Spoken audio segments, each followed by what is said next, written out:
Okay, good afternoon. We will call this regular meeting of the City Plan Commission to order. Today is Tuesday, March 3rd, 2026. This is the regularly scheduled meeting that was postponed, originally scheduled for February 24th. Obviously, due to the blizzard, we couldn't meet last week. We will start by it's 4:50. We'll call the meeting to order and we'll start by taking a roll call. Noel Fenton. Rachel Dodson. Sid McKinnon. Sharon Magic, our DPD staff. Bob Azar, DPD staff. Sharon Garner, legal counsel. And I am Michael Gazdacko, chair. Approval of the minutes. Has everyone gotten them? No, they actually haven't been. I didn't think so, because I haven't seen them yet. Yeah. Okay, so we'll kick that to the next meeting. Director's report. Okay, just a couple quick things. We have a couple of major zoning packages that had come through the commission in the fall, in the winter, I guess, that moved on to the city council. This included the design regulation changes that came out of that process that we ran during the summer. And then there were a bunch of technical changes to comply with state laws, comprehensive plan, and sort of general cleanup. Those have both gotten first passage from the city council. We expect they will get second passage on Thursday night and then be signed into law.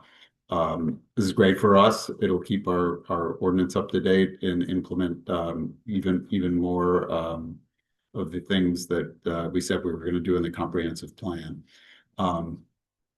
And they haven't even been approved, and the Speaker of the House just dropped 9 new bills on us yesterday, or I don't know when, in recent days. There are a couple that affect the zoning ordinance and the comprehensive plan. The one that we're keeping an eye on is a 51-page bill that has even more sort of technical amendments that would affect the way the planning board operates. So we are looking at that carefully, and we will certainly have some comments as that comes along. And we expect that this will result in yet more zoning changes that we have to do. So stay tuned for that. All right, that sounds great. Thank you. With that, we will roll right into our first agenda item, which is a request for extension. It's case number 23-066MI for 64 America Street. Brianna, are you going to introduce that one? Sure. So commissioners, the applicant is asking for an extension to an item that you previously granted a 6-month extension to last year. Their plan was originally, they received preliminary plan approval back in 2023, and they're asking to extend that for a second time, asking for another 6-month extension. And it is our understanding that it is due to procurement of state permits, as well as some other issues that are related to final plan approval. So as the applicant's here, and they can expand on that. Thank you, Mr. Chairman, members of the board. Last time we met on this, Is the mic on? Tap it a little. Can you go check? Yeah, hold it. Well, hold that It's not down. on. There we go. good evening. Here we go. Last time I was here on this matter, we requested a 12-month extension. The board granted a 6-month extension. A portion of the board's direction we presented regarding some financial concerns in terms of project viability. Specifically, some uncertainty revolved around TSA and aid law issues. And while those still remain, this board's point was to get through final plan approval until it'd be a longer term vesting, so that would not be an issue. So, we took that direction, we've updated the plan set to include, the, required bike area. I have an updated plan set here.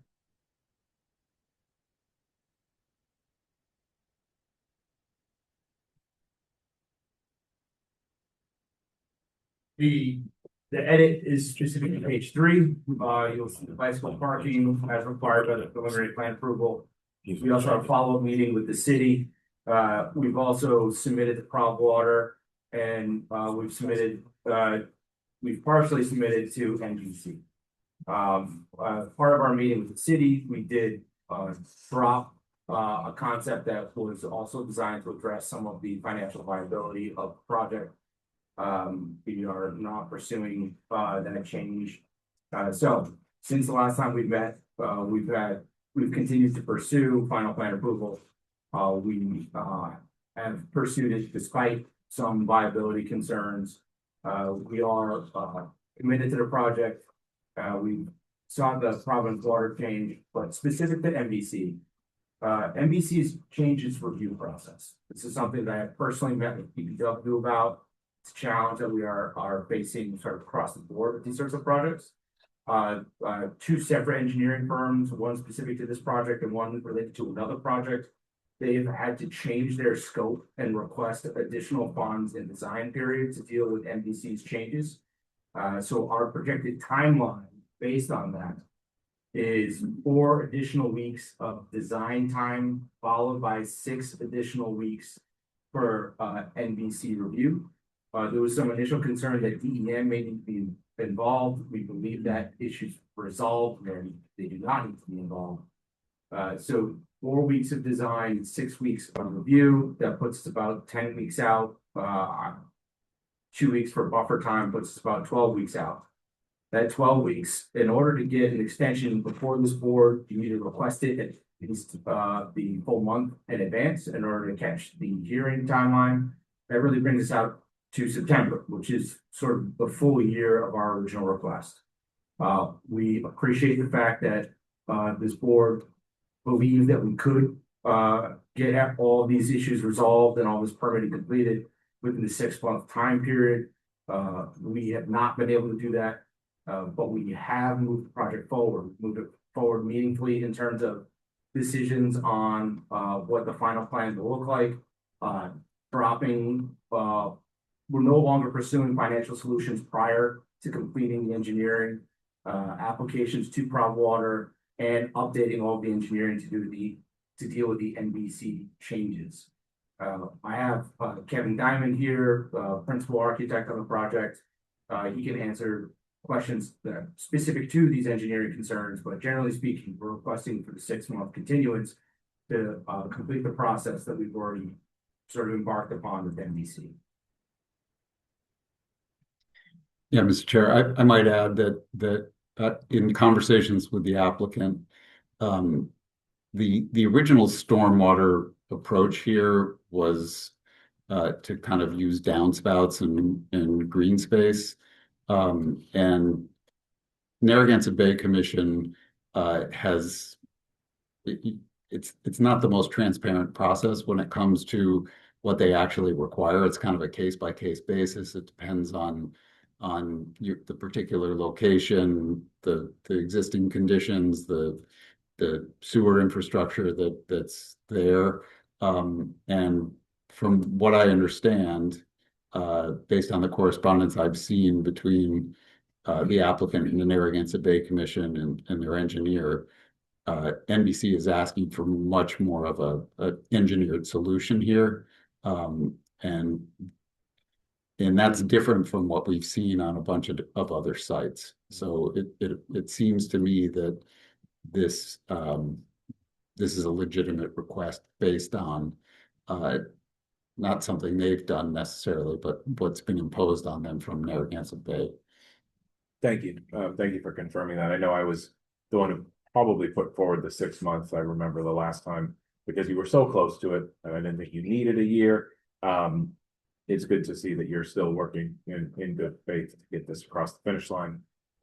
So I have no issue with this. Just commissioners, for your information, this is not an updated set for review. This is just a progress set that we wouldn't see for final plan unless like there was a major change. That he's just showing us that he's working on this, not necessarily that we need to review this in any way, shape, or form. This is closer to the final plan that'll be submitted and approved administratively based on our previous approval. Thank you for that clarification. Do you have any commissioners? Do you have any questions for the applicant? Could you just summarize how much more time you need exactly? The request is a year, right? Oh. Yeah, so a full year would be fantastic. We think our best case scenario right now is complete prior to the September 16th. I believe it's the 16th, but the September hearing this board. I'm okay with 1 year. I think. If anyone wants to entertain a motion. I'll make a motion with grant the extension for a year. 1 second. All right, we'll go around and do a vote. Noel? Aye. Rachel? Aye. Sid? Aye. And I vote aye. Good luck. Keep it Thank up. you all very much. Thank you very much. Also, think it's my first time in person after my first remote meeting. I hope I wasn't too torturous. I appreciated all your patience. Copeland was great. Yeah. I should put him on. He'd do much better. Moving along to the second agenda item, it's a city council referral. It's referral number 3608. It's a zoning ordinance amendment on behalf of Brown University Health. I think, Bob, you're going to introduce this. Yes, I'll introduce this one, and we have attorney Nick Heemond, who's joining us online right now. Choyan is handing out what was the original petition, and in the package that's on your desk, there is a revised petition that I put together and have run by the petitioner. So and the petitioner has told me that he agrees with my suggestions. What this is a this would be a change to the zoning ordinance, and what it would do is allow for principal use parking lots on a temporary basis under certain circumstances. Principal use parking lots in the zoning ordinance, that means it's a lot whose sole purpose is parking. If you have a principal use like an apartment building, say, with a parking that's on the same lot, we call that accessory use. That's always permitted. But in some zones, we don't allow for principal use parking lots. Downtown is one of those zones. In some zones, we allow them by special use permit. In other zones, we allow them by right. So the impetus behind this petition comes from Rhode Island Hospital. You had looked at their institutional master plan a number of months ago, and one of the proposals in that master plan is to construct a parking structure on an area that is currently parking. And there's going to be a period of time where the construction of this parking structure is going to displace a number of parking spaces that they say they need. It just so happens that they own a fairly large plot of land in downtown, all the way to the south of downtown. It's right now a gravel lot. It used to be the home of the Victory Plating Company that's owned by Rhode Island Hospital. And they want to use that for temporarily for parking. They applied for it. We told them no, because principal use parking is not allowed in the downtown zone. Understanding that you know, they have a major project that's going to improve their land use. You know, we've been pushing Rhode Island Hospital for years to do something with structured parking, because it will ultimately, you know, the more parking they have in a structure, the more land they have available to do other things. So, but they need this, you know, I'll call it swing space for parking. So what this ordinance would do is it would allow for a temporary parking lot. It could be permitted by what's called temporary use permit. This is something that's issued by the city's zoning official if you meet certain conditions. One is that there's a construction project that's displacing parking spaces, and you need this for the duration of your construction project. We would issue these temporary use permits for a year. They would be renewable, but it comes to an end when the project is done, or 5 years, whichever is shorter. In downtown, you can't demolish something to create a parking lot. That's already prohibited, but this would just be sort of reinforcing that. We would allow for any kind of surfacing that DPW approves of that might be less than the standard asphalt surface, because it is temporary. They wouldn't have to landscape and install new stormwater controls until they get to a third 1-year extension of the use. And then they could also use this for temporary staging of construction materials. So that's kind of that is the essence of it. This would be a change to the text of the zoning ordinance. And once it's in place, not just Rhode Island Hospital would be able to avail themselves of this provision, but we do see from time to time that people want to do this. Notably, the I-195 Commission, when the Garrahy Garage was being built, they allowed some of their vacant land to be used as temporary parking for the construction of the building that has the CIC. As soon as the Garrahy Garage was done, the land was returned to just a landscaped open space. So that's it. And I don't know if Nick wanted to add anything. Did Bob miss anything there? No, I couldn't say it any better, so I won't try. He's exactly right. If you've been over in that area at all, you can imagine how congested it would be if, as we build the parking structure, all of our employees and guests and visitors and patients that park in that lot are displaced into on-street parking. It'll just be a complete disaster. If we have to stage our construction equipment, it'll be a complete disaster. So I think this is a good tool in the tool chest for the city to have your planning staff be able to grant this as needed. And I think we tried to capture all the controls that Bob wanted in place, and certainly we are perfectly fine with the amendments that he's made to our initial petition, and hope that it's something that the commission could recommend in support of. Commissioners, do you have any questions for either Bob Azar or Attorney? Yeah, I have two things that just kind of pop out. One is the renewal. It looks like it can just kind of go on administratively after the first year. And then the second is the landscaping and groundwater. Again, I think year 3 is kind of late. If the landscaping doesn't kick in until year 3, I don't know why we wouldn't have it in year 1. Well, I think these are good questions to debate. There is a limit on the intention is that these lots should be allowed only during the duration of a construction project. So if the construction project is done, there's no more use as parking.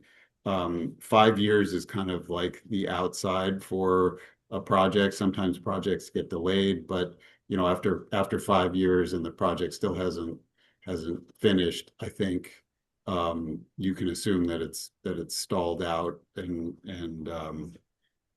there shouldn't be any need for something to go beyond 5 years. Landscaping, if let's take the Victory Plating site for an example. That site is a brownfield. It's got environmental contamination. It has an environmental cap. If they were going to use this as even a temporary parking lot, they would need DEM permission to disturb the cap and to put in landscaping. It would also be because of how big it is. Stormwater, same thing. You're gonna dig up. You're going to dig it up, and it would be because of the size of that lot, the amount of landscaping we require. It would be a pretty intense investment that would get removed eventually. And that's what I'm thinking, because right now it's gravel, so it's not an impervious surface, and then if you're gonna pave it, what happens to this? Well, no, so what we're suggesting here is that the DPW would authorize gravel as an appropriate surface. So they would essentially just like use it as it is. Presumably lay down stripes and just use it as a So gravel the lot. way this language reads, it seems that it's the third 1-year extension, which would be going into year 4. Would we say, because I think 2 years is absolutely reasonable for most construction projects. I've done a lot of building in my day, and normally you can get through them in 24 months. There are some large projects, but even the downtown projects that take some time. The planning is beforehand, before you really get into that. Maybe it's the third, fourth, and fifth year we recommend, like the second 1-year extension instead of the third 1-year extension, because then it's 4 years 4 and 5 have the landscaping. I don't think we want this as a permanent stopgap. We want the project to be finished, and we want there to be an incentive to finish it earlier. And I'm not even saying that it has to be landscaping up to the regular code, but I guess it just makes me think of the infamous scaffolding in New York that it's like, this goes on, and there's no, and they're like, oh, it's under construction. It's like, is it? No. Right. Yeah, I mean, if there was like a buffer, or it doesn't have to be as extensive, but if there's some kind of screen. is there a way to put anything in here easily that's not bringing it to the normal landscaping and stormwater control standards? I think it'd be more difficult to put language that is just for temporary parking in, because then you'd be adding landscape requirements for this temporary parking. Yeah, I'm not sure how you would craft it. We do have our landscaping standards for parking lots have, there's a requirement for a buffer that's 5 feet deep when it's adjacent to the public right of way, and then trees would have to be planted. I think it's every 20 feet. And then for large parking lots, the interior has to have islands. So it is, it's fairly extensive, and in all of the, you could satisfy some of it by planting in the public sidewalk. Right. But you're not going to get the buffer that way. I don't know. I think if it's temporary, the assumption is that it is what it is, and it's gonna stay that way. And that's not to suggest that it's possible that there could be some lots that have landscaping anyway, and they're going to be used temporarily. This would just not require additional plantings.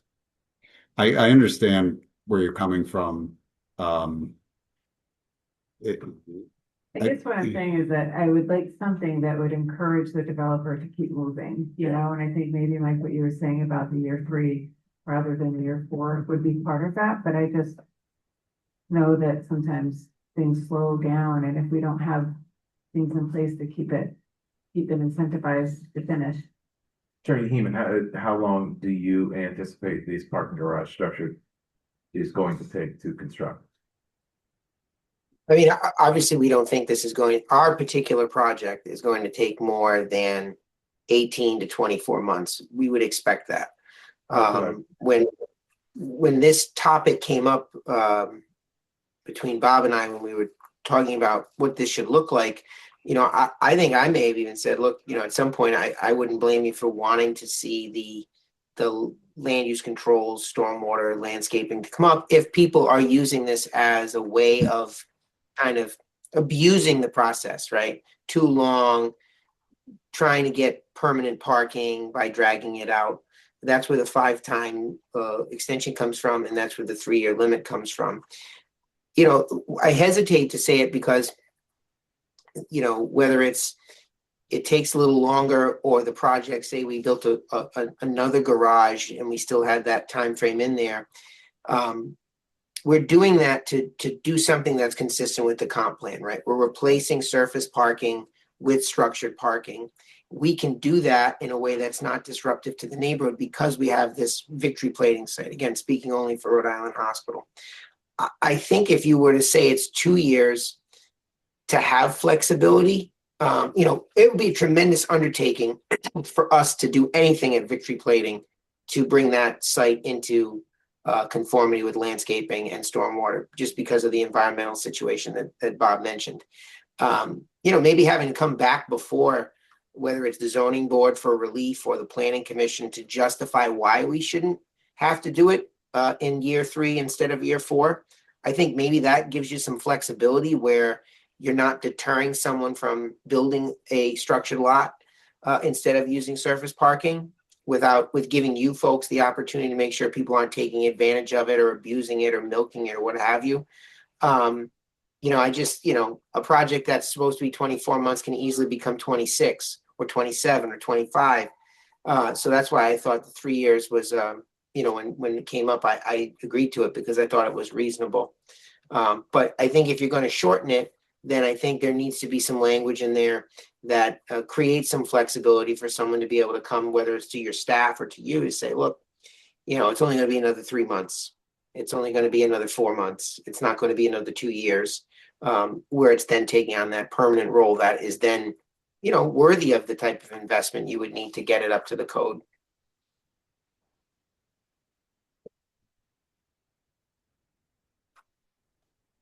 Maybe we can tweak this to say that prior to the applicant applying for a third 1-year extension of use, adequate, compliant landscaping and stormwater controls need to be in place unless relief is given by the zoning board. Yeah, it would be, yeah. Unless relief is given by the zoning board for. Yeah, you could say something like, so they're doing it, so you have the flexibility, but that you come back for that third extension, these need to be in place or you're not getting an extension unless you get zoning relief. It's not an I administrative. think if you want, I don't mean to step on anybody because I can't see you anymore. So I can't really tell if someone's starting to talk or not. So if I interrupt someone, just yell at me. My thought would be you could use the word relief or adequate cause, something like that. I think we could meet the relief for a variance, obviously because of the environmental conditions, but you might have a site that couldn't meet the conditions of a variance, but could give you cause to say, well, yeah, they shouldn't have to do this between year 2 and 3 because of these circumstances, equitable circumstances. So I think if you use the word relief, again, I think our project could meet that, but maybe relief and or cause, something like that, to give some flexibility where, again, I think this is viewed as a tool for the city to achieve some of its goals. No, I think it's and I think I have no issue with the use that you're discussing, Attorney Heeman. It's we're putting this into the zoning regulations, and I want to make sure that it's going to work the way we want it to work, and there'll be no unintended consequences. Thanks. My thought would be that to impose a landscaping thing in the 3rd year, the 4th year, it would be better to shorten the time that it's allowed to be used temporarily. So then they have years 4 and 5 that they're allowed to use it, and then they're not allowed to use it like that anymore. Well, I don't think even 5 years may be long, but instead of putting a requirement to do a lot of work at year 3 or year 4, a lot of invest money at that point, If we're gonna ask them to do that, we should ask them to do it in the beginning, but I think that we would better off to shut the back door a little bit better and not either not allow for continuous use as a parking or have a definite end to the response. It could, and in a case like that, it could be extended, say if they have a 2-year plan to build a parking and they run into it, at the end of year 2, they got 3 more months to go. They could apply for some kind of relief or variance from shutting it down at the end of 2 years. So, okay, so it sounds like what you might be talking about would be a change to 1203G1B, where it says no temporary parking lot may be permitted for a period of more than 5 years or beyond the completion of said construction project, whichever is shorter. Are you suggesting that we reduce that 5 down to, say, 3? I think so, and then you could change Well, I mean, at that point, you could just E. take out E. Then you could take out E. I think E is unnecessary if you just make it 3 years or less. I think the goal is. So the thing that seems odd to me is to try to ask somebody to, in the middle of a project, when they're using this plan like that. Yeah. Yeah, I almost don't want them to invest Right. money into it to make it a real parking lot if it's You a just temporary use. want them to end the use. Exactly. Yeah. And Yeah. 3 years, and 3 years is a reasonable time. And They if can come and ask for a release- variance. Exactly. They can ask for a variance from the 3 years, a dimensional variance, if there's a. Yeah, I think we strike E and we change B to no more than 3 years, and I'm perfectly fine with it. That's exactly what I was hoping. But does it need to be an automatic 1-year extension? Like, is that? I'm okay with that. I mean, That's construction projects need to be, so the issue is you need some stability when you're planning a construction project, because you can't pull, like, look at, say, Attorney Heeman's project. You pull the rug out from under them in year 2 and say, well, we don't like you using this as a temporary lot anymore. What are they gonna do? Like, they're in the middle of constructing this, and then, I think there needs to be some stability in some way to say, yes, we have this right, we can use it, as long as we're actively working on this project, that they demonstrate it to staff, they'll be able to renew this again. I think too, I'm just not seeing a mechanism in the language for like limiting the scope, like. This is the garage we presented to you at this time, but we come back in a year, we want to change the garage to this, and then we need more, like, is there? Not necessarily for this particular user, but like if we're changing the code, but other people. I think this, I think is for this to kind of happen, I think that for this to happen, so, one thing that we could say is that the temporary use permit is issued when the building permit is issued. In other words, it's not that you're still in design and you get your temporary use permit.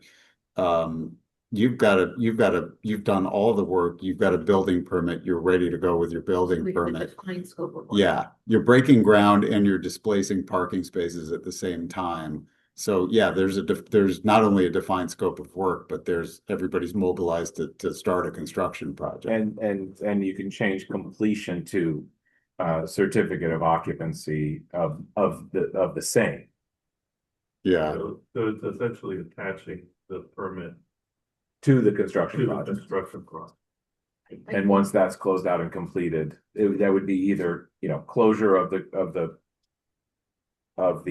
building permit or CO, or 3 years, whichever is shorter, something like that. Yeah, and what if, and again, not this particular applicant, but what if a different user in the future had a gravel lot that they decided to pave, and now we have stormwater issues, like it's Rhode Island, it happens.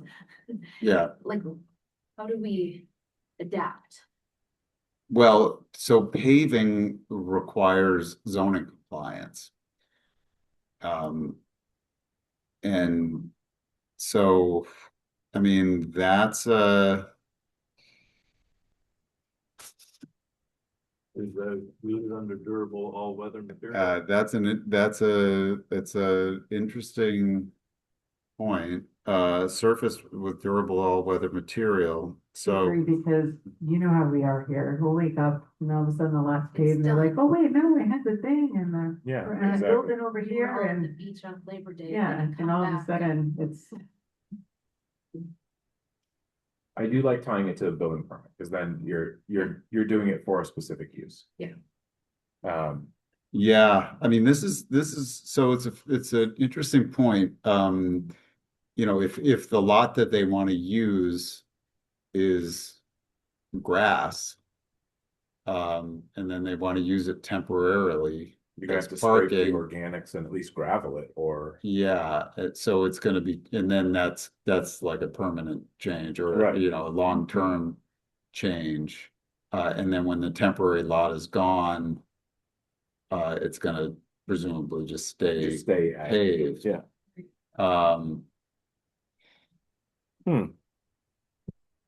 So do you want to say that it can't be Maybe permeable surface as opposed to paved. But they define permeable in the zoning code, so we'd have to change the definition of Yeah, permeable surface. if Anything you park, if you park on it, we consider it impervious. Exactly. We don't Yeah. allow like and this, some communities this site, allow not pavers and is already gravel. Yeah, in this case, yeah, I mean, we can go back to this particular lot where, it's already gravel, so This applicant. no, I know, I understand that. I understand that. So we don't necessarily want people to be changing the surface. No, we don't. And adding, so I mean, should we say Should we that say, like in that this, you can only park on a surface that's already been paved with a material that's a durable all-weather material that meets the standards promulgated by the Department of Public Works? already paved or other material promulgated or accepted by the Department of Public Works, because like this gravel lot I'm fine with. But you're right. That gravel lot's gonna be pretty uncomfortable. It's big gravel, so what It are they is. gonna do to it? That's like 2 inch. Right, Are you what not- are they gonna leave it just like that? I mean, in this particular case, would that be the idea, just to leave it like that and stripe it? Or there's some, I don't know, put stone dust on it or something? That would be a question for the attorney. I know at some point they did have that lot striped. And they Yeah. had been using it as like a Well, and- little temporary carnival, so Yeah, people have been. that was my walking question, on it. Nick. What's gonna happen to the carnival? Did he hear? No? Maybe Yeah. not. What's that? Yeah, like the carnival? Yeah, what's gonna happen to the carnival? I don't know. It didn't come up.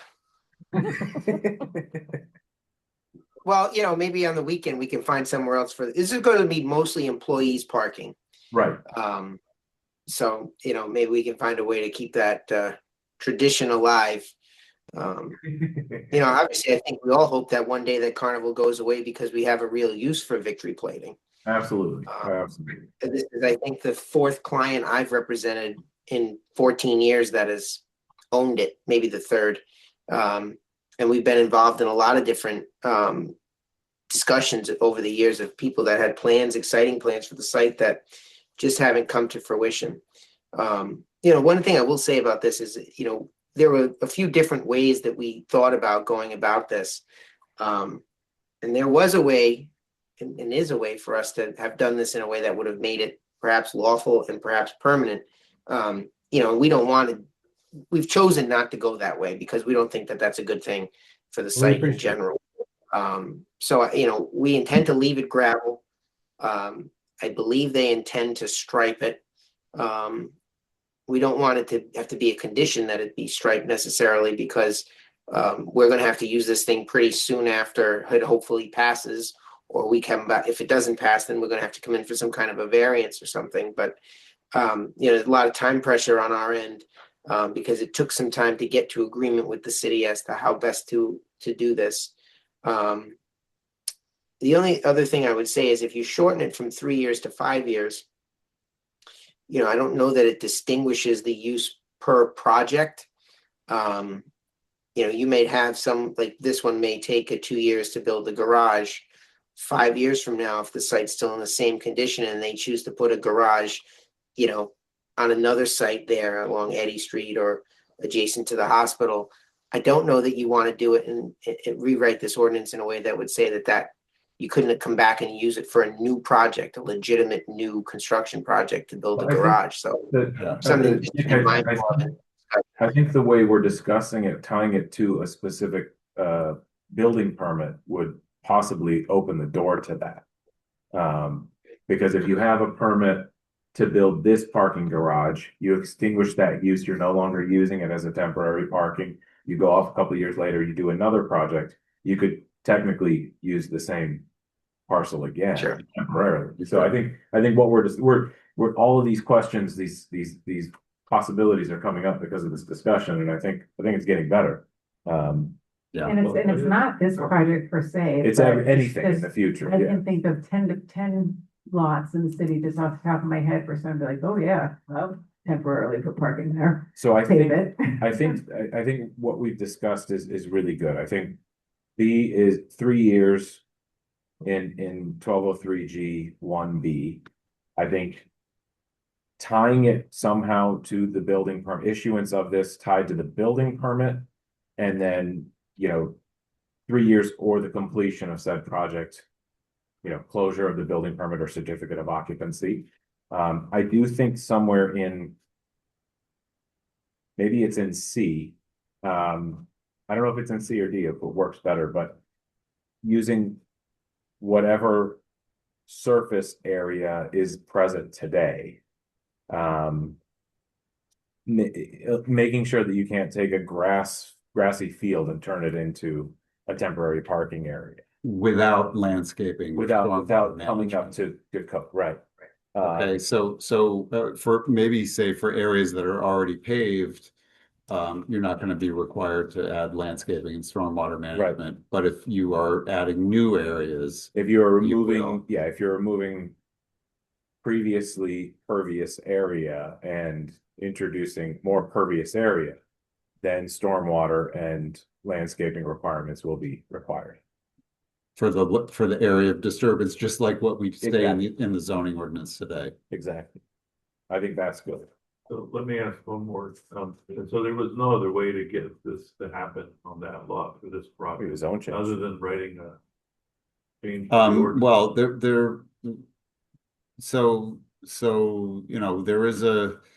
this is a number of different lots, this particular site. And there is a building on one of those lots. And that building has a principal use. And if they merged all those lots together, this would technically become accessory parking. Parking for principal use. And then they can use it forever as such. And we were trying to convince them, I think they agreed. They only wanted this temporarily. So we wanted to come up with something that opens the door in such a way where it's temporary and not permanent. You're the guinea pig, Nicholas. Well, it won't be the first time. No, you're right. You're right. You're used to it by now. All right. I think we've gotten this pretty good. It's public hearing, so we should probably open up to public comment at this point. If you're here in person and would like to comment on this matter, please make your way up to the post here. If you're joining us online in the virtual room, please raise your virtual hand in the middle bottom section of the screen, or press *9 if you're calling it.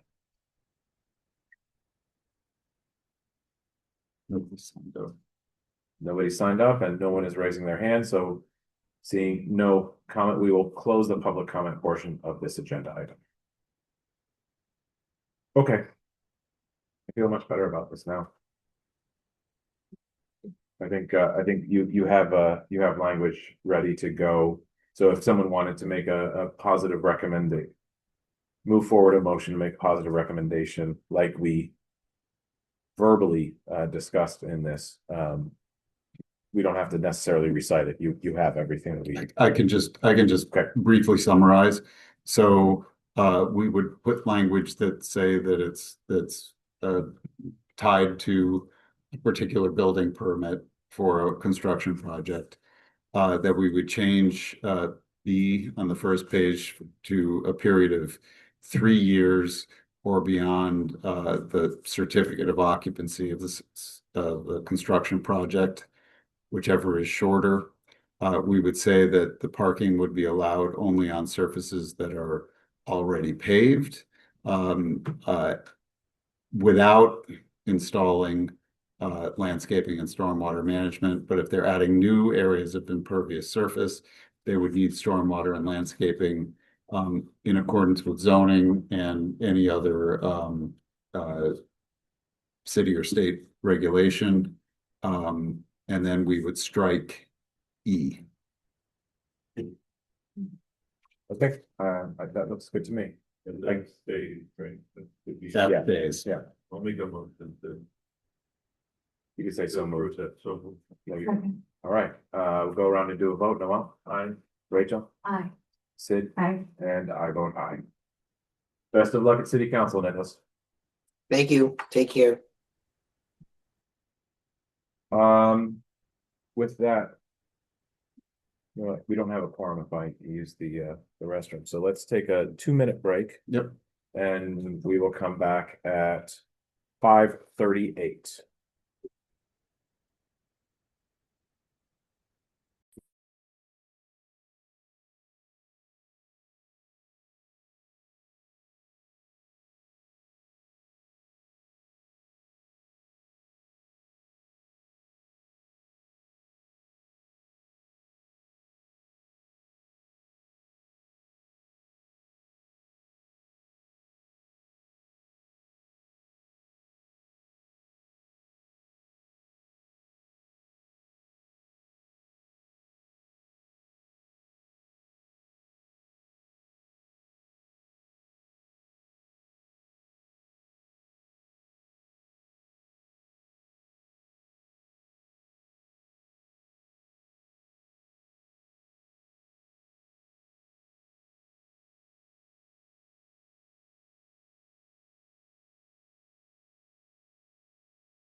Meeting back to order and head right into agenda item number 3, which is another city council referral number 3609. It's a zoning ordinance amendment from 1145 Main Associates LP and Davi Associates. Okay, this zoning change is for a site in South Providence that has for a very long time been used as an industrial site. It's got a historic mill building on it, and the northern portion of this site is zoned MMU.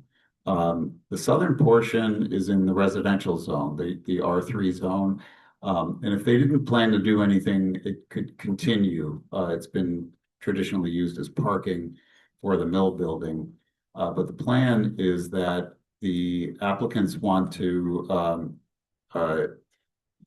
eventually convert the mill building to other commercial use, but importantly, they want to add on a 20,000 square foot addition, roughly 20,000 square feet for a an outpatient surgical center. And where they want to locate this is going to encroach into the residential zone.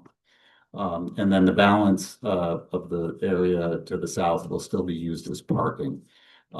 If they were somehow able to keep that use in the MMU zone and maintain the 10-foot setback from the residential zone, they wouldn't need anything from you. And in fact, this project could be approved administratively by us as a minor land development project. But because the building as proposed will encroach into the residential zone, they're coming to you to seek a zoning change.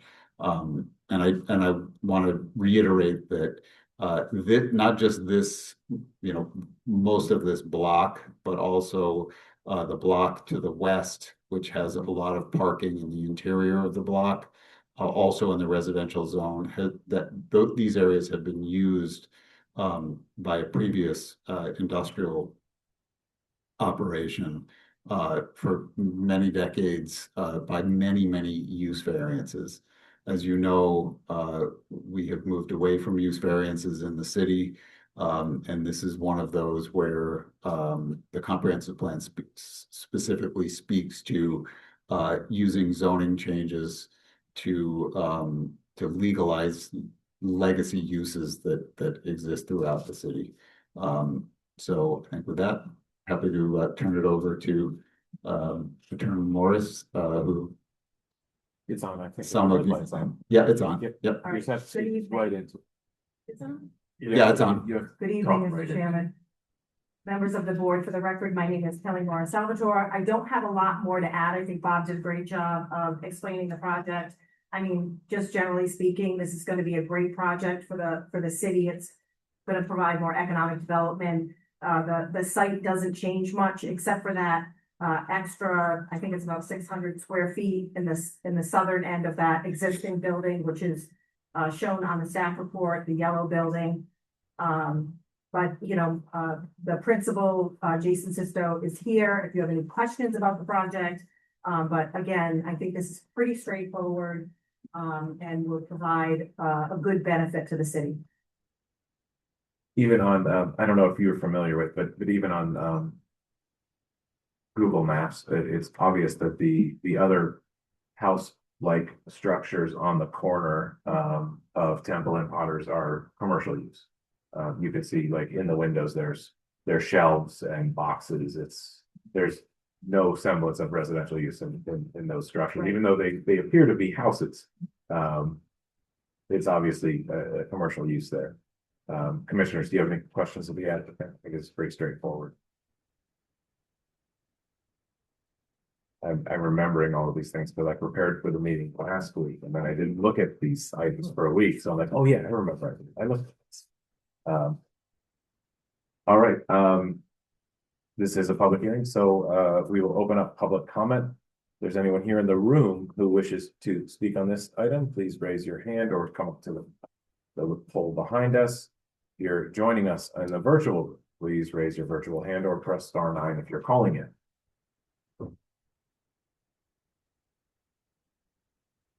And seeing none, we will close the public comment portion of this agenda. Commissioners, this one's pretty straightforward. I don't see any reason not to recommend this to the city council. Much better than a use variance. So at this time, everyone agrees, we entertain a motion. Someone would like to make one to recommend it. Oh, yeah, we need staff report too.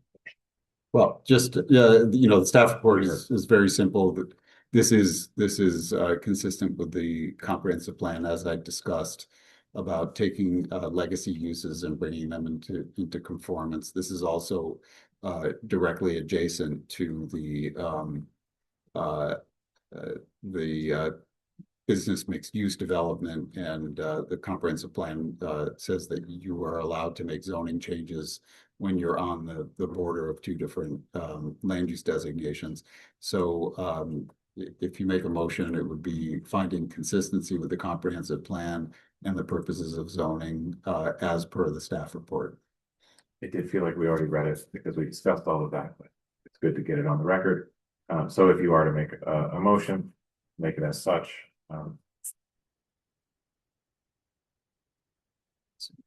So move works. Take a second. Okay. All right, we'll go around and vote. Noel, Aye. Rachel, Aye. Sid, Aye. and I vote aye. Best of luck. you. Good luck at city council. With that, we've gained a commissioner. Dave Caldwell has joined us for agenda item number 4, which is a public hearing for a major land development project. Case number 26-009 MA. It's 450 Charles Street. This one's interesting. Yeah, thanks, Mr. Chair. I'll give a quick introduction as the applicants make their way out. So the applicant is requesting to combine master and preliminary plan approval for a development that consists of 2 buildings. One will provide 36 units and the other will provide 3. And this building is going to be used, each unit is going to be used for storage of construction equipment for contractors and the like. And this is located in the M1 zone, and this sort of uses what's known as a contractor's storage yard. So that's what they're seeking approval for. It's going to be they're both going to be 1-story buildings. And in doing so, they're also requesting a waiver from submission of state approvals at the preliminary plan stage, as well as submission of a signage plan at the preliminary plan stage. So I guess applicants here, and they can walk you through the project, provide some more detail, while also talking about things like parking, site access, landscaping, drainage, and other things that you see at this stage. So, yeah, applicants here, they can tell you more. Good evening, members of the commission. Make sure to speak into the microphone. It only picks you up if you're talking right into it. My apologies. No Is that better? Much better. Thank you. Good evening, members of the commission. I'm Joe Carnevale. I'm with Savage Law Partners in down the road here in Providence. I represent the applicant and the owner of the 329 Development LLC. With me are David Bray and Kevin Harrop of Caputo and Wick. Actually, sorry, I just got distracted. The Zoom just opened up so I can. Actually, I don't know if I can share my screen on this. I was going to put up the. We can promote you. Yeah, Just raise your hand. Yep, I see it. I got you right here. I'll promote you panelist. Much appreciated. We have the technology. When it works.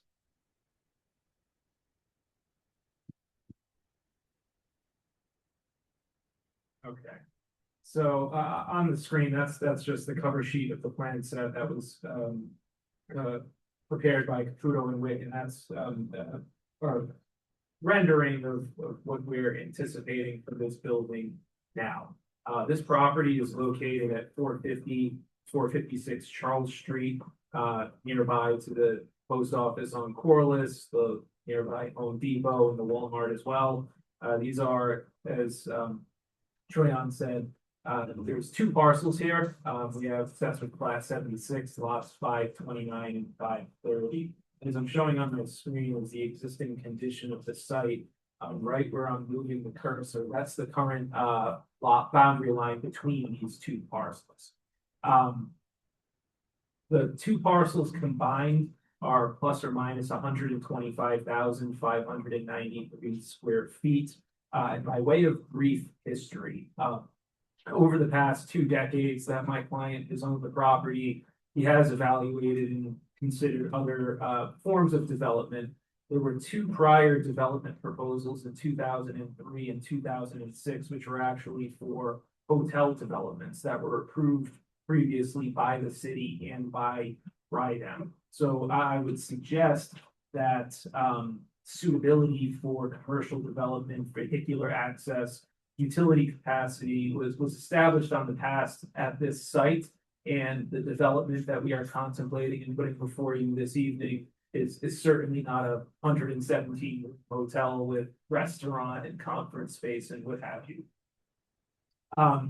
The current proposal before the commission consists, as was stated earlier, two buildings, one calling them Building A and Building B. Building A, which is the predominant space and land area of the parcel, is approximately 63,450 square feet. This contains 36 tenant units.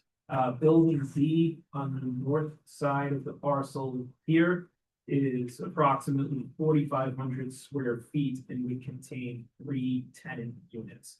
The targeted tenants for this space are primarily contractors, small trades, small trade shops that would presumably utilize the space for staging of materials, storage of materials, perhaps fabrication of materials, and just by way of anecdote to give you an example of the target tenant. One of those tenants would have been my father when who was an HVAC tradesman. He opened up his own business in 2000 and he moved into a space just like this. He had his shop area, fabricating area, would store the sheet metal ductwork that he fabricated before moving into a job site. And that's essentially what the space was used for. As is laid out, this property, the development would be broken up into 39 units. Now, I'm not making the representation this evening. We would expect to have 39 individual different tenants and different businesses, but that would be available. We always contemplate, somebody might come in, the average size of these units is between 15 and 1,700 square feet. There might be a potential tenant that comes in, wants 2 units, so it would be allocated as such. Each of these units has its own entry door, overhead garage door as well, and one self-contained interior parking space. Each tenant space would also include 120 square feet of office space. There would also be a rental office on site that is approximately 225 square feet, which results in an aggregate of 5,130 square feet of office space.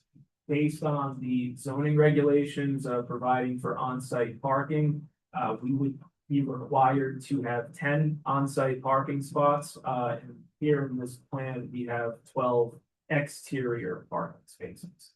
I'm going to invite David Gray of Caputo and Wick to speak a little bit more on the plans themselves and guide you through considerations there. Thank you.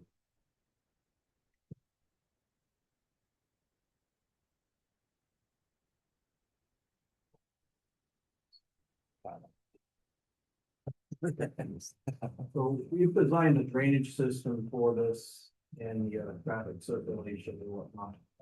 Along the street, there are numerous tree filters that would collect water. One here and then there's 4 across this. 4 across here, and then another one at the very northern portion. And that would treat the stormwater for best management practices, remove PS, total suspended solids, and then go into infiltration structures which are connected to each one of the tree filters. And that would treat all the pavement in the front of the site and then in the back.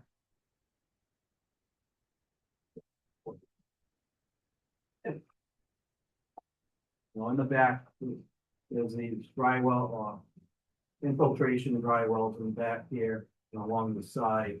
That'll take all the root water from the building and infiltrate that into the ground.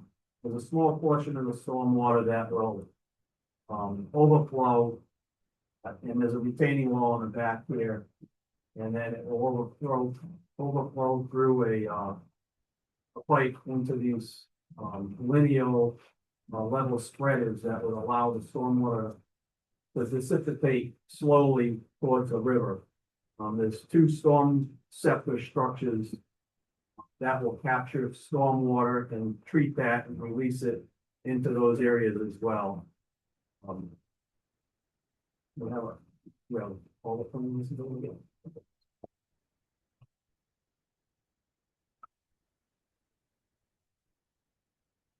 Well, this has the dimensional table I don't know if you want to get into the specifics of it. I know Cheyenne put it in his findings. Can't read it. There's no lot size requirement. This lot is close to 3 acres, 125,593 square feet. It has over 600 feet of frontage along the road. The maximum building coverage, there is none required. The building coverage on this is 67,950 square feet. There is no maximum impervious coverage. The impervious coverage for this parcel would be 101,518 square feet. The minimum pervious, again, is none, but there'll be 24,075 square feet, which is, over a half an acre pervious area. The front yard setback, in the front, over in this area here, it's set back 2 feet from the street line. And again, at the northerly end, 2 feet from the street line. And then we provided 2 entrances in the middle here so that traffic, cars and trucks could circulate around and get access into these units here. And that is set back approximately 42 feet, I believe. And then there's circulation around the entire building on the street and then along the back here. And then back out to the south and out the south entrance by Silver Spring, which has a signal. There'll be a security office and a rental office in these back 2 little spaces here. It's the intent that there'd probably be a full-time security staff on the property. And then the rental office would be for somebody that's gonna maintain records and deal with tenants and whatnot.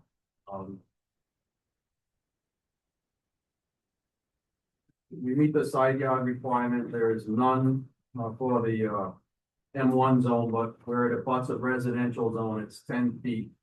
And we're proposing that it be 10 feet for this 3-unit structure over here in the side here. And then the rear setback is minimum of 20 feet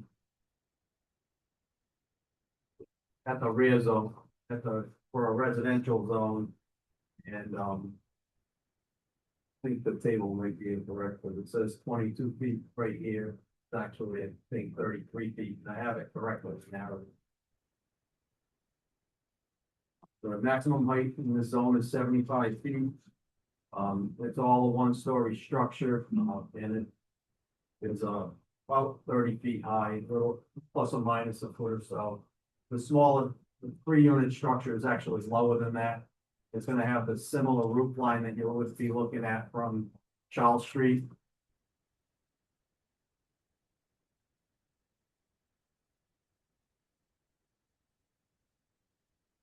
The plan set has a bunch of drainage detail. I don't really want to bore you with all of that. But soil erosion control, and I think Brian had mentioned that already. You want to get to it. So we put together this conceptual landscape plan, and the city forester did sit in on our interdepartmental meeting. He had a couple of suggestions that we will address before final approval. But this is kind of the intent of what we're looking at. You can see there's numerous street trees that are existing. One is missing in one of the wells, and we'll replace that, and any other tree that the city forester believes is not in good shape and should be replaced. Then we show you can see the trees right behind the sidewalk and the tree filters, and then some larger trees around the periphery of the property. This is a rendering of elevation view of the building would look like from the street. This probably would be more like if you were hovering over Home Depot, I think, looking at it.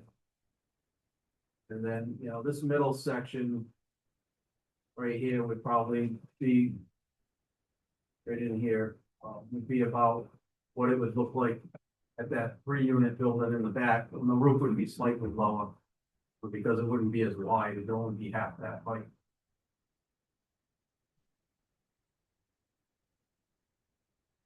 This is just a layout of what we anticipate the spaces would look like. And then, this is the site lighting plan. And it has all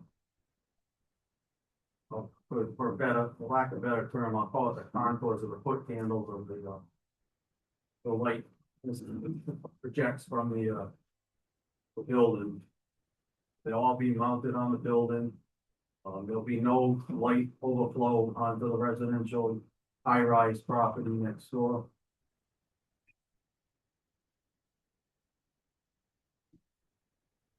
That's it. I'd be happy to answer any questions that you may have. May not have covered everything. Well, it was a good overview. Thank you very much. The previous proposals that were discussed that had RIDOT approval, were they using the same ingress and egress? I don't have an electronic copy of that plan, but I do have a paper copy of it. I don't need to see it. Are you? Everybody had one entrance at each end, Okay, and that was it, not the ones in the middle. okay, all right, They had but pedestrians, that's, pedestrian entrance in the middle. does this project require DOT approval? We didn't go in front of DOT, we went in front of Rhode Island DEM, and we had approval from Rhode Island DEM And that's for stormwater for stormwater. tying into the storm tax in the West River? Yes. It's not a state road. So Charles Street is a city operated road. Who operates that signal? Would your entrance be signalized with that? There at Silver? is a signal pointed in the driveway that's there now. There is. Yeah, I wanna say back in 2002, this was New England Kind of ice cream, Okay, and they ran their warehouse and distribution center out of here. right. It was paved property line to property line with a warehouse in the middle of the property. Yep.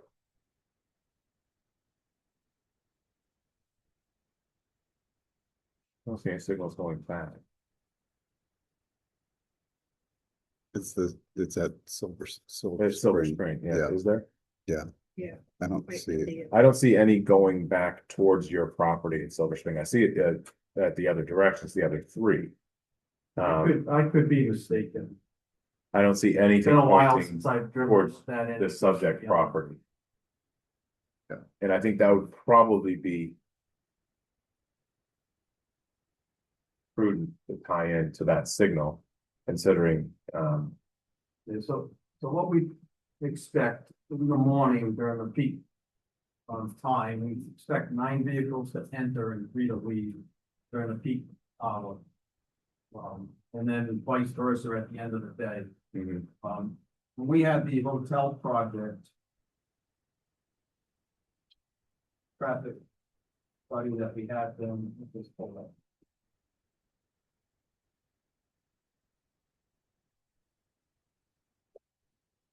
Yeah, really, it's only that Silver Spring entrance that all three other sides are signalized, and that gets really busy in the morning. But if contractors going to Home Depot, it's probably the same traffic and timing that would be going to this subject building. I just worry about conflicts there with signalized entrances and exits, and then one section that's just not. It's kind of, I mean, we could definitely look at whether or not required. A few times I've been on the site, it's always been easy for me to pull out of there. There's not a lot of traffic on Charles Street. has DPW looked at this yet?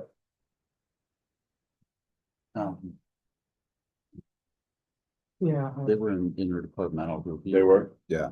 I mean, it looks like they're existing curb cuts that you're utilizing, so I'm not saying you've done anything wrong, I'm just asking the questions. Yeah, so when we proposed the hotel, we had 148 AM peak cars coming in, that was 79 entering and 69 leaving. And then, the PM peak was 84 entering and 58. So it's about 10% of what that was. Right. It's weird that you'll have,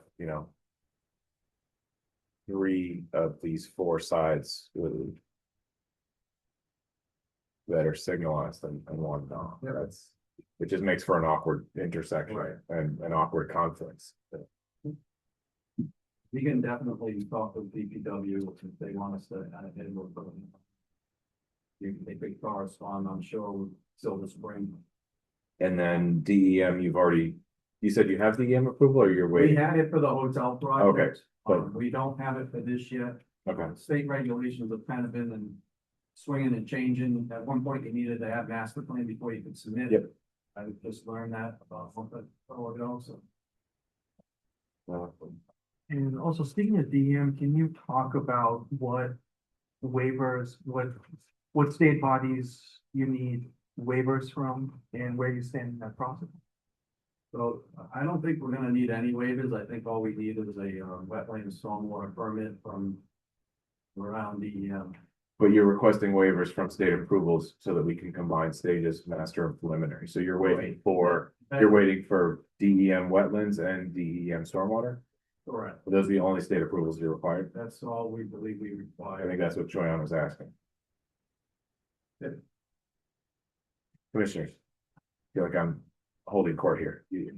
Please ask questions if you have any. It's a really interesting concept. I'm a little worried. You know, if 90% of the tenants want to use a plunge router at 9 AM on a Tuesday, does that affect the middle school that's a 10th of a mile away? Like, is the use of the space, if everyone's doing some sort of light manufacturing, is it that? Well, that certainly could happen. This is a M1 zone. It's intended for industry. That school is, not directly adjacent. I don't anticipate that the noise is going to be a problem.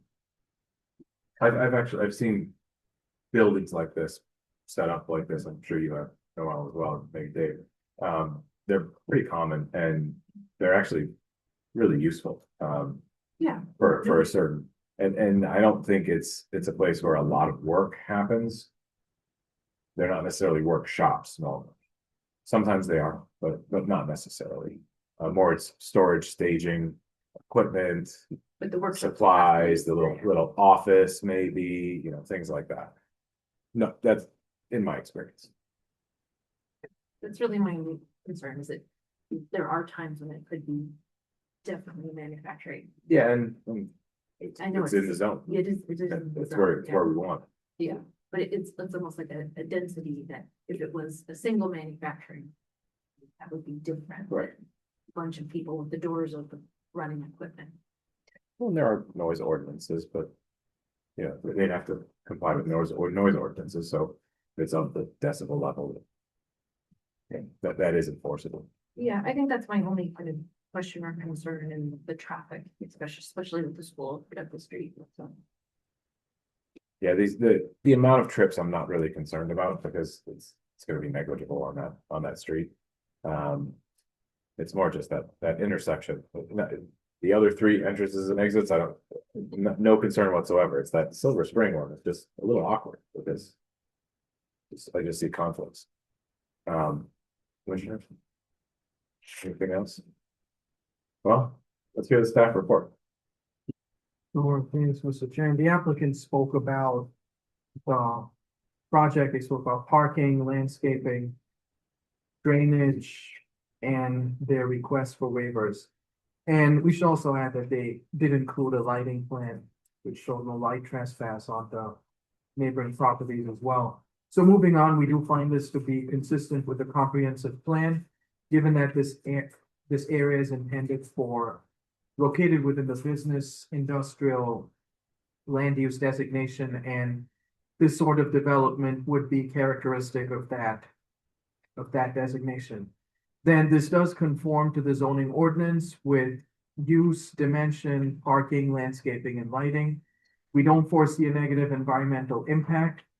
As the applicant said, this is composed of 2 lots. They are required to merge the lots prior to final plan approval. But other than that, we don't see any physical constraints that would impact development of the property. And street access will be provided from Charles Street. So based on that, we would recommend that you vote to grant the waivers, requested waivers from submission of state approvals, as well as a signage plan at the preliminary plan stage, subject to the condition that they be submitted with the final plan. Following that, we would recommend that you combine both stages subject to these conditions, that you vote to approve the master and preliminary plans, that the landscaping plan be subject to the city forester's approval, and that the drainage plan shall be subject to the city engineer's approval. I think, sorry, my microphone's off. I think that if we were to put forward a recommendation in a little bit, I'd also request that DPW review the Silver Spring and Charles intersection and signal. Yeah. Prior to final plan approval and approve that. Yep.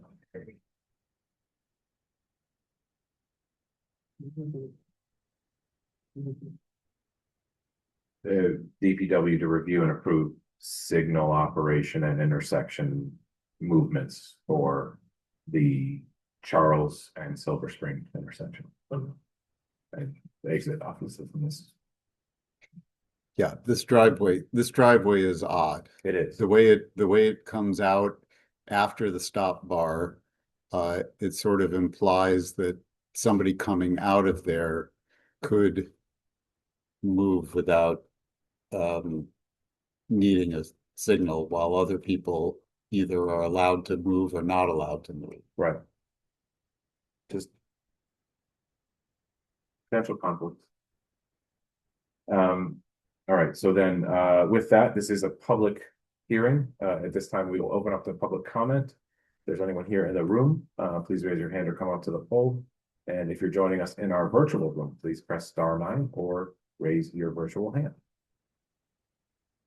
No one on the sign-in sheet. Do we have anyone in our virtual audience? You do not. Nope. Okay, seeing none, we will close the public comment portion of this agenda item.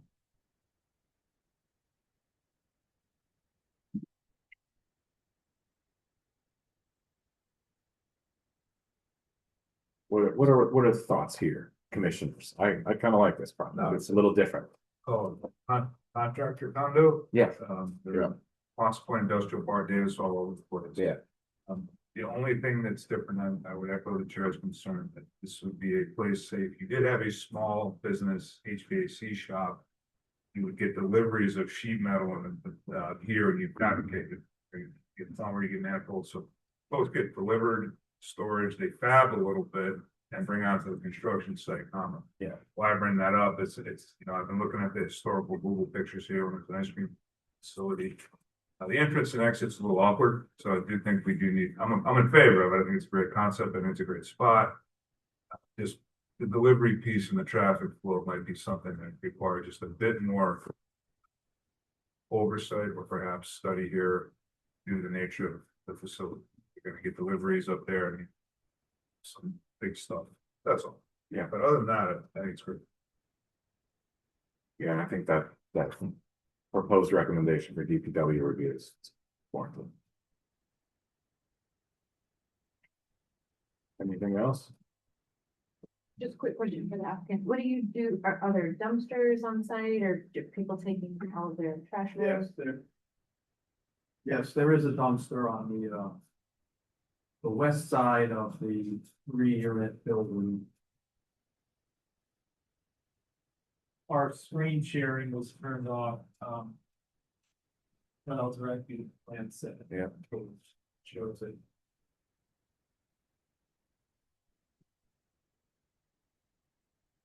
Yeah, so if All right. you have the plans. In the front. Yes, west of the parcel next to the 3-unit building. So we look at C 3.01. Yeah. Right, that rectangle right there, it's not called off, but right at the end of the pavement. Right above L Yeah. 38, It's a little bit left a little. southeast, little more. Keep going. straight south. And then. Right there. Okay. That's gonna be a small dumpster. It can be bigger if it needs to be, but that's the designated spot. But yeah, I assume that the contractors will be responsible for their own For the most refuse part, yeah. disposal. I mean, most of the time they're taking it off site, doing other things. Yeah, that was the spot where you allocated for random site waste that needed, there won't be bulk waste. Right. That's what- Yeah, I just didn't want big open containers. Yeah, I mean, you need to have it, shaded and green. Any other questions? Yeah. All right. I mean, I think this is a good project. I think we start with the recommendation for waivers. And if someone were so inclined to put forward a motion that the CPC should vote to grant the waivers from submission of state approvals and signage plan at the preliminary plan stage, subject to condition that they be submitted with the final plan. I'd be happy to entertain that. Okay. We make the motion that the CPC should vote to grant the waivers from the submission of state approvals and the signage plan at the preliminary plan stage, subject to the condition that they be submitted. We have a motion. Do we have a second? Well, seconds. We'll go around and vote. Noel? Aye. Dave? Aye. Rachel? Aye. Sid? And I vote aye. Next would Thank be, you we're very much. not done yet. That's the first of 3 votes, buddy. The combination of stages would be next. Right, make the motion, that the CPC should vote to combine master and preliminary plan approval, having approved the requested waivers and finding that the applicant meets the submission requirement for both stages. We have a motion. Do we have a second? I'll second. All right, we'll go around and vote. Noel? Aye. Dave? Aye. Rachel? Aye. Sid? Aye. And I vote aye.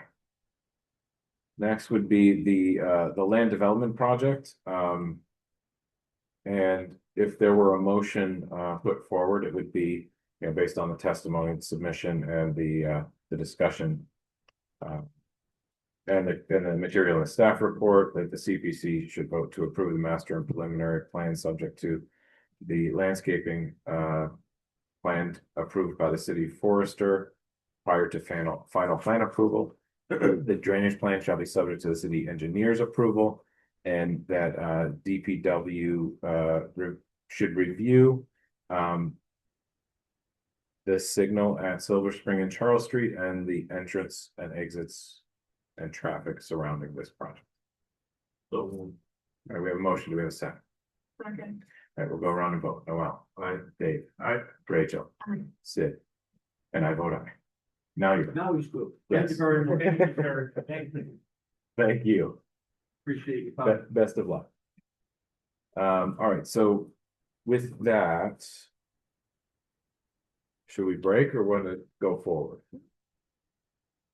All right, let's go. Yeah, I'm always put it forward. I'm willing to go forward myself. All right, with that. Agenda item number 5 is the City Plan Commission Handbook. I'll introduce our principal planner, preservation planner, Jason Martin, who's going to walk us through this. This is a suggested revision to the standards that this is the City Plan Commission's policy for considering changes to historic districts. This policy has been unchanged for many decades. Certainly, it hasn't been changed since I've been with the city, 26 years now. And we think it's due for an update in light of the fact that there's a historic district expansion also on your docket. We wanted you to think a little bit about this. The current policy talks about establishing a committee that's chaired by a member of the City Plan Commission. In recent years, there's been some concern by the law department about having a commission member acting outside of an official city plan commission meeting, issues of open meetings and so forth. So that's one thing that we're revising. And there are a couple of other things. So I'm gonna let Jason kind of walk through the big picture changes here. Hey, Jason, welcome. Evening, commission members, thank you. So as Bob mentioned, this policy has been in effect, since 1984. We thought there's been many times in the past when we've had expansions and there was a conversation, we kind of need to revamp this and it's on the back burner and another district comes along at some point and we get it back on. And as you'll be hearing, another post-expansion of a historic after this, it was interesting as they were going through what they were trying to do and interpreting through the old process, kind of incorporating that into this process. What we gave you as part of the staff report was a kind of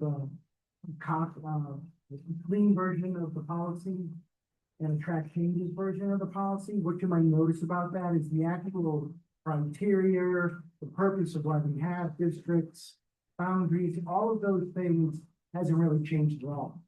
That is still kind of the way it always has been. What we focused on was the actual section D, which is the designation process.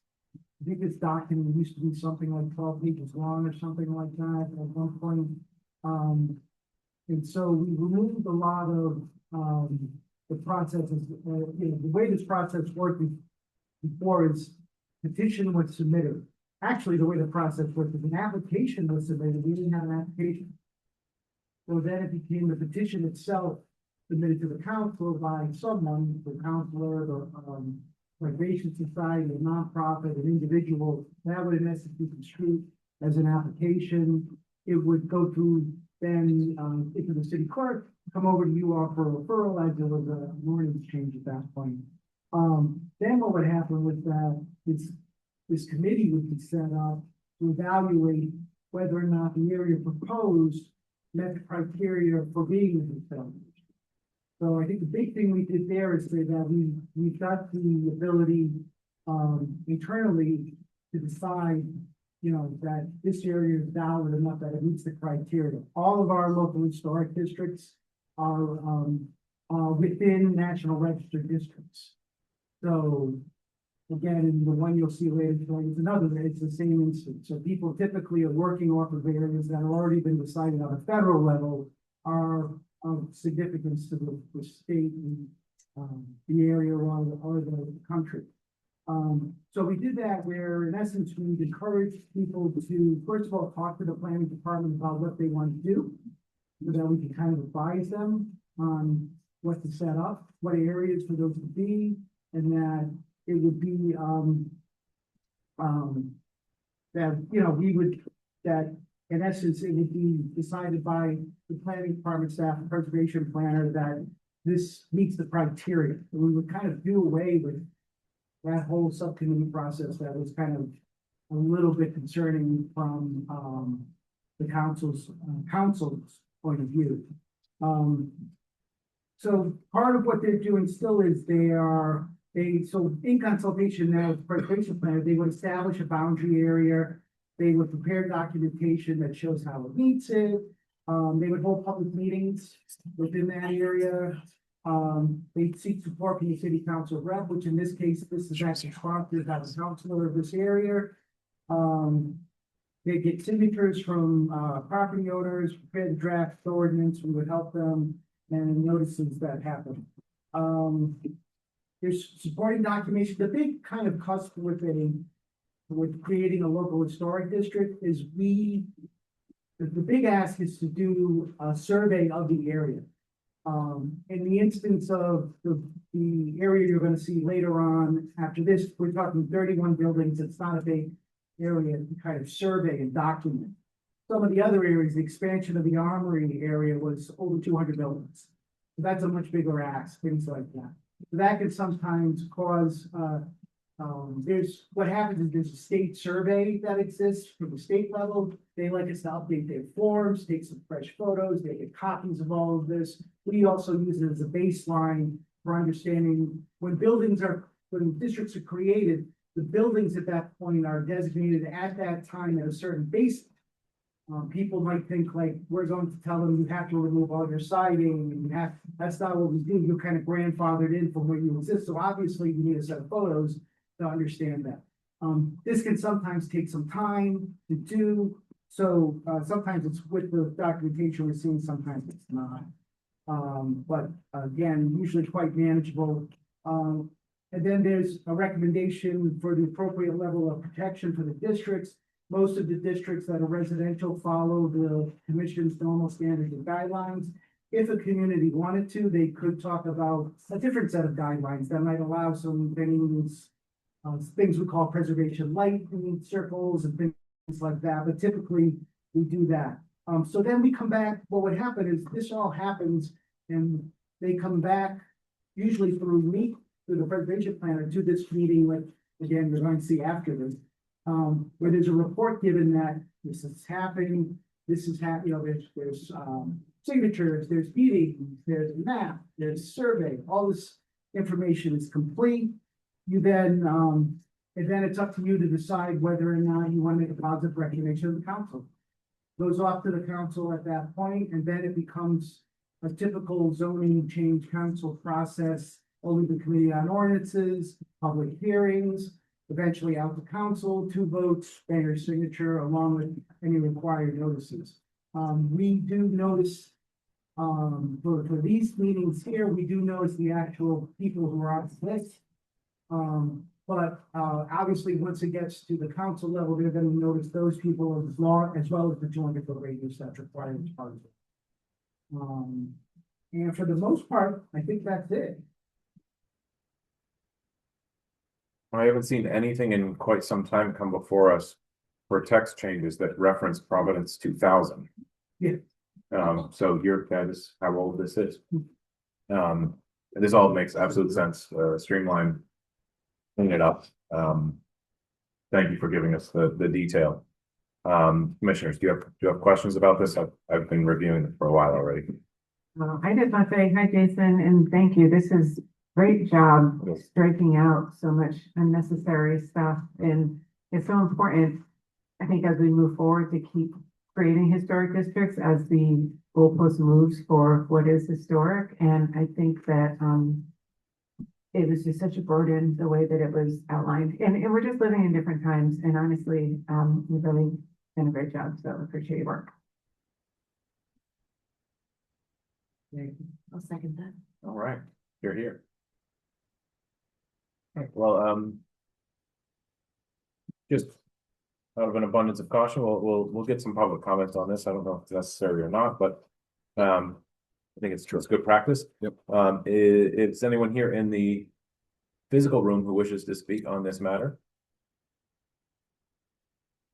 And good, I'm glad I said that, because I think there's someone in our virtual room who would like to speak. So if you're joining us in our virtual space, please raise your virtual hand or press *9 if you're calling in, and we'll promote it first. We have Providence Preservation Society. Could be Marissa. Hello. It's Marissa. Hi, Marissa. How are you? This is Marissa Brown, Executive Director of Providence Preservation Society, and I live in Fox Point. And I just also wanted to say that we support this amendment. As you know, we sort of worked on the next agenda item through the course of 2025. It's already a really challenging process that requires a lot of organizing, and really we're happy to see it pass, because I think it will just make things a little bit more streamlined in the future. And I just had one question. I just wanted to make sure I'm reading it right. I just wanted to confirm that the planner plays an advisory role in a process that we all know is highly collaborative. But the question is, does the planner have the authority to reject a new district or to reject the bounds? I just wanted to ask that question. Yeah, the answer is no. Okay, thanks. I thought so. I just wanted to make sure. But anyway, just wanted to get on the record with our support for this as well. Thanks. Thank you, Marissa. It looks like there is maybe another person who wishes to speak on this. Yes, we have Kevin England.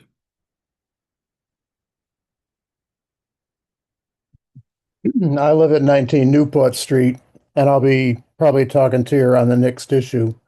But just to give you a little bit of an idea of the process, I am going over 221 hours on the local historic district. That's the amount of time invested in the process.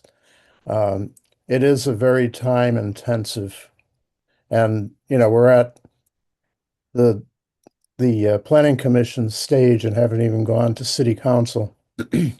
So if you look at that, you're probably looking at 5, maybe 6 work weeks to put one of these packages together. And that there's a move to streamline that. I could not be more in favor of that. But that's just my comment. And it was very confusing. It was sometimes redundant, and it's a good process, and I really support it. Well, thank you very much. That seems to be the goal here. Anyone else who wishes to speak on this agenda item?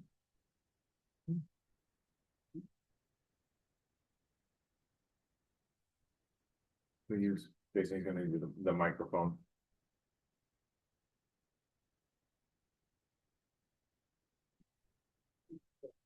Good evening, everyone. Hi, can you state your name for the record, please? My name is Napoleon Aski, resident of Providence, and would like to first of all thank our councilman Justin Reyes, who have been in several meetings with us, along with Kevin, who just spoke, who should be our head chairman. I stay here to say I'm in strong support of the preservation of our area. But the property, I think it was like 150 years old. I've been there for 15. So I'm asking this audience and those in charge to please help us reserve that area. Thank you. I think you're commenting on the next agenda item, but we'll note that. Yeah, we're on agenda item number 5. Number 6 is the creation of the new historic district. But don't go anywhere. You're still, yeah, that's next up. Okay, anyone else who wishes to speak on this agenda item? All right. With that, we will close the public comment portion of this agenda item. So how do we approve this up? Yeah, this is your own internal policy, so this would just need a vote of the commission. You don't need to make any specific findings, no, just yeah. All right, so if someone would be so kind to make a motion to approve the changes as drafted. I'll make a motion to approve the changes. We have a second. All right, we'll go around and vote. Noel? Dave? Aye. Rachel? Sid? Aye. And I vote aye. Next up is agenda item number 6, referral number 3610, creation of the Wanskuck Historic District. Okay, and while Jason's getting his information together, this is an ordinance that was submitted by Councilman Royas. This is in the 4th ward. These properties are on and adjacent to Woodward Road in the north end. Woodward Road is, as many of you know, sort of takes you northeast towards North Providence. It goes up a hill. There's a historic house there with a very large park. It's a quaint little area, sort of between Branch Avenue as it moves west and Route 146. So maybe Jason, you can kind of like take us through the what this place looks like, what it represents, and why you think it's eligible for protection in a local historic district.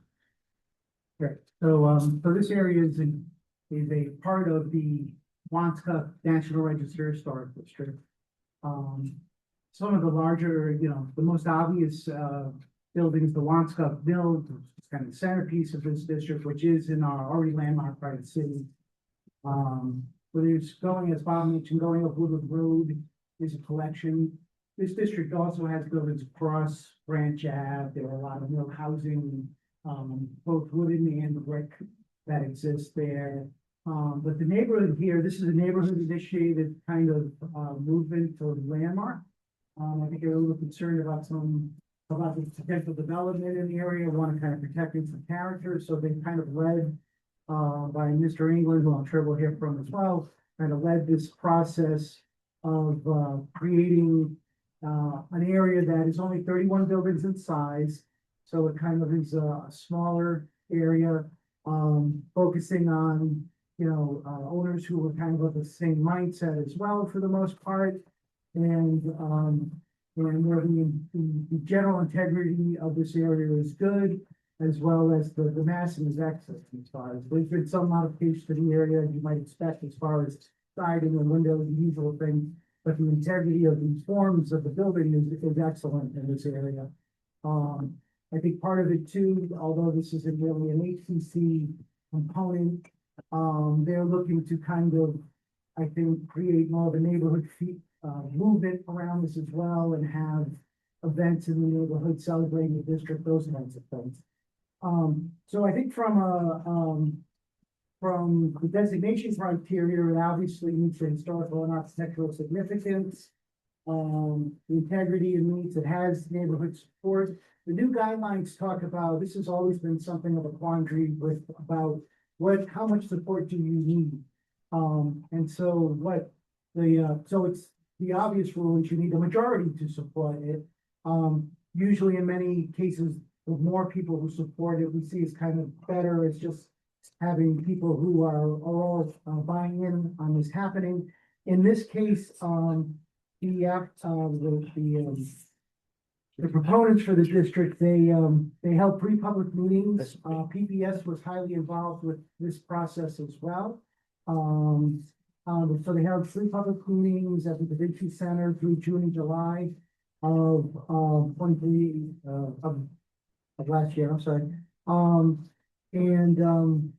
Out of they went around and gave out flyers to every owner to try, to get people to come to this. They also had signatures done, collection. So out of the 31, they've got 18 owners who have signed on with definitive yeses. That goes out to about just under 60%. They honestly have gotten no no's. I would interpret no one's said no. Sometimes in this case, they say a non-response is a no. I don't abide by that myself, quite frankly. I think if they just haven't made a decision or they're ambivalent about it. So I think there's more than a majority who are in favor of it. So that's the big thing there. And it's consistent with our planning objectives pretty obviously. And kind of keeping this area in a way that complies with the comp plan. So with that, yes, I would say that this area definitely qualifies. I think the work they've done is compliant with the new set of standards. And I think you should make a positive recommendation to the council to move this forward and approve it. 2 questions, one's for Bob and one's for you. The first for Bob would be is if this moves forward, would our new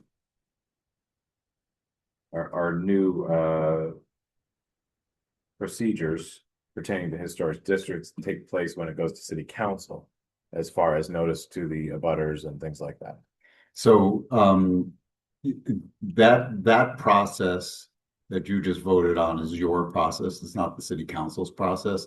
But as a zoning change, but I would say first of all that there was notice sent to the property owners in this area for tonight's yeah meeting. yeah Okay, so everyone that's affected has gotten notice. Actually, it was for last week's meeting, but it got continued. So and then they'll get notice. But they'll get additional notice for the city council meeting. That as part of any zoning change that's required.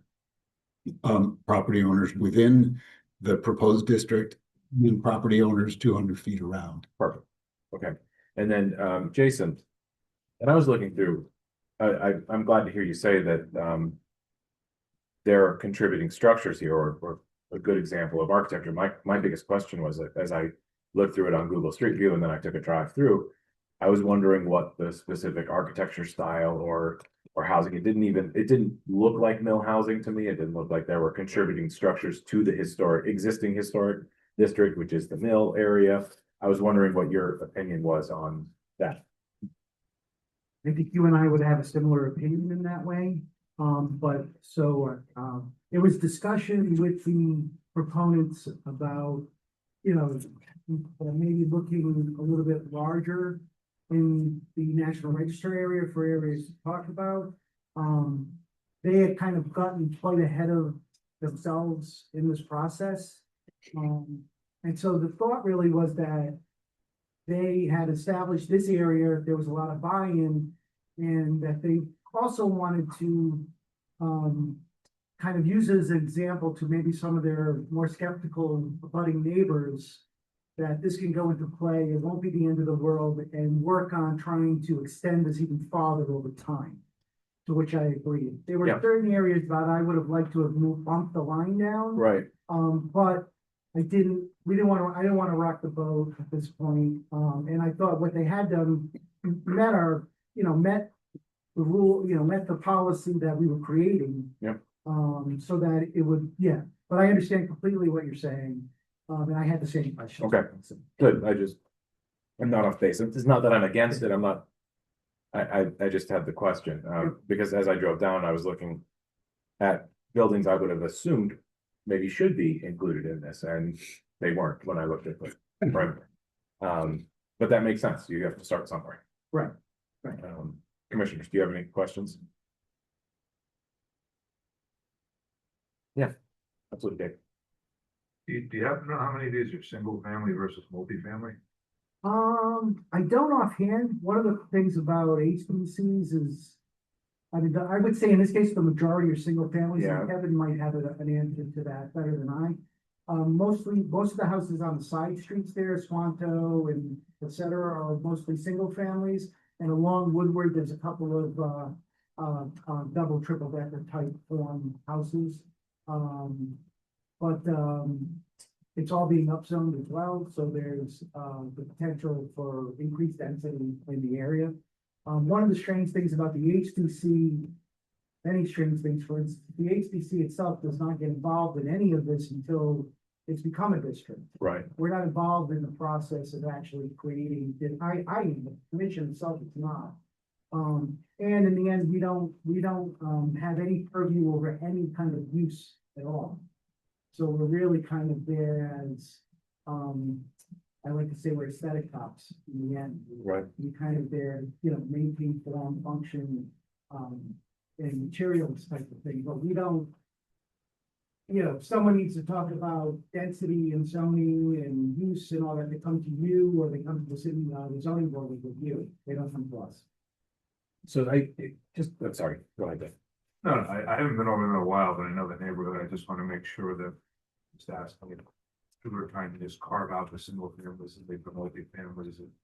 No, there are definitely multifamilies. That's what it seems like. It seems like that captured that, which is a good thing. I think that's appropriate. That's minimal. It just out of curiosity, and it has nothing to do with what we're doing here today, is what would the HDC be reviewing what would they see as the design criteria for this neighborhood? There's a lot of siding that's It's vinyl siding and things like that I wouldn't assume the HDC would be approving on a renovation or new build. So I would kind of look at it like the Armory expansion, quite frankly, where you have hits and misses. Where in the Armory, there are areas where we expanded where it was expanded by WVNA, where there were, pristinely restored buildings next to complete vinyl buildings. Absolutely. And obviously when this, the one thing I always worry about creating districts, especially larger districts, is that sometimes a lot of bad things happen material wise Because we don't put in, the city doesn't stop people from pulling permits while this process is going through. Right. So people who have the mindset, now I gotta get my house vinyl, because if I don't do it now, they're not gonna let me. That sometimes happens. But what I would say is what we found in the Armory is, in the last years or so, I wanna say I've had 5 to 8, what I call unveilings, where people took off vinyl siding, people took off cedar shingles with the intent of going back. But in the vinyl cases, if they remove, the way the rule works, if you remove all of a non-conforming material like vinyl, you then have to conform.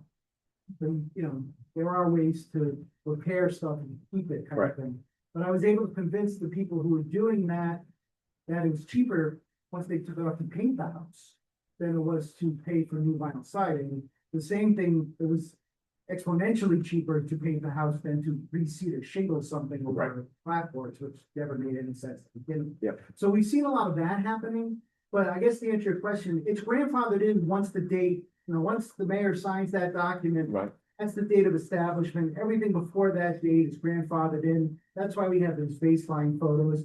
They've got vinyl windows. We don't have the ability to go around and tell people, you shall now remove your non-conforming material. Right. It'd be nice if we maybe had a program that incentivized that for people to do it, Now but. you're speaking my language. Carrots. Carrot. We need carrots, yes. What would that be? If just Oh. curious, it's on. That would be is there's a tax, so the state used to have what they historic tax call credit. homeowner tax credit. If you owned owner occupied, and they have still, it's kind of an investment tax credit program. If you were a homeowner in the National Register District of the state of Rhode Island, you did any kind of repair work, you could get of a National Register property or state historic property, listed property, you would get up to, I'm gonna get the numbers wrong at this point, I can't remember, you would get like 30% of that back as a tax credit. As an income tax credit. They capped it at like 2,500 a year and but it went up to $10,000. So you could have a credit that rolled over for like Yes, you 5 could, years. you could use it for multiple years and it's a straight dollar for dollar reduction. Restoration Or structural work, nothing on the inside. And what happened is that program was disappeared by the General Assembly, but it still exists. And what they did is they gave the authority of what was the State Historic Commission to review these things to the local historic districts. So for instance, the program still exists, and instead of becoming an income tax credit, it's now a property tax credit. And so Right, because they didn't fund it, right. in a handful of communities, North Smithfield, Narragansett's done it, I think Westerly's done it. They put this into process. The tricky part of it is, the trickiest part, is convincing the various politicians that this property tax, that to do this. And I have different arguments for those, and I won't bother you all with them, but I have arguments if anyone wants me to send you them. And then the other thing is you have to actually change the state law, because unfortunately, when they went in, they didn't change it from, it still says it still creates the SHPO as the entity, and these CLG, all HBCs are certified local government by the state. Those are the entities who are now empowered to act in the CLG, but you have to add literally that city's name to this line in the law. And I would say if Providence did that, we should just change it so that it says any CLG can do that, can do this. So we'd have to change the state law. But it's changing of the state law, obviously through the ordinance, and it could be done. Chikarchi seems to be putting forward a few legislation changes related to housing, so maybe we can shove this one in too. Any other questions while we have them before we open up public comment? And one more. Yeah, Sorry, it's not the interesting super indulgent you, but Marissa's on the line. What other non-government type entities have you used to persuade people to be thinking about this in advance? Do we like inform people that if you're gonna take your vinyl siding and replace it, there might be a way to do that more economically through DPS? I'm just asking. Yeah, I mean, when we open up public comment, Marissa might be able to chime in on that, but I think, Jason and Rachel both can probably speak to this a little bit. Rachel, having just stepped off the HTC. Well, as someone, working in the real estate industry, I think it's also, you can incentivize individual homeowners because historically, homes that are in this month district were on the register as the entire neighborhood. Yeah, so there's financial incentive just to purchase it in that area and maintain it. Jason, what do you think? Yeah, there aren't a lot of programs, unfortunately. The biggest one is more of an investment property tax credit. That's the big one that still exists. It's used often for like the mill rehabs but that was where like, Park Shuttle and the revolving fund did hundreds of houses using that kind of program. To rehab housing, to put owner occupants into that housing with rental units to support their ownership, all that kind of thing has been done in the past. The program was too successful Exactly, that program was deemed too successful by the though. They stopped funding it. Yeah. Well, neither here nor there. This is all just fun to indulge us. Thank you. Any other questions regarding this historic district? Okay, let's hear the staff report and then open it up to public comment. Sure, you want to just give this.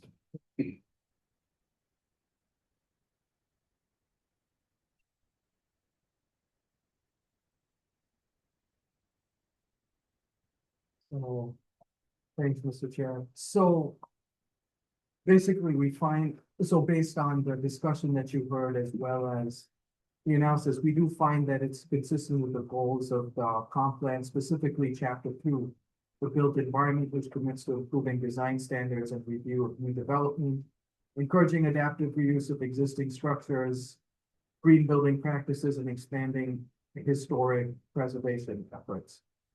Then in addition to that, we also find that conforms to a lot of criteria from chapter 9, which aims to promote and manage growth through land development, ensure the strength and stability of the city's neighborhoods by directing growth to appropriate areas and promoting a balance of uses to support sustainable patterns of development. And also it conforms to objective LU9 of the plan, which intends to promote design excellence and historic preservation. So based on that, finding conformance with the comprehensive plan, we would recommend that you make a positive recommendation to the city council to approve the proposed amendment. Okay, thank you. Now, before we open it up, we should note that we have a letter from Councilman Royas, who is in support of this, in enthusiastic support of this, I would say, based on his letter. And he's been helping push this through. So with that, we'll open up public comment if anyone is here in the physical room, which I believe we do have someone here in the physical room who would like to speak on behalf of this. And I would consider Mr. Askey's testimony on the previous item to go for this one, so I don't think we need to. We don't need you to come back up again. Perfect. Yeah, but okay. Sorry, if I may. Yeah, absolutely. Come on up to the mic, Jay, if you want to. Jay, you can. Jay, you're good. Thank you. We reserve the right to call you back.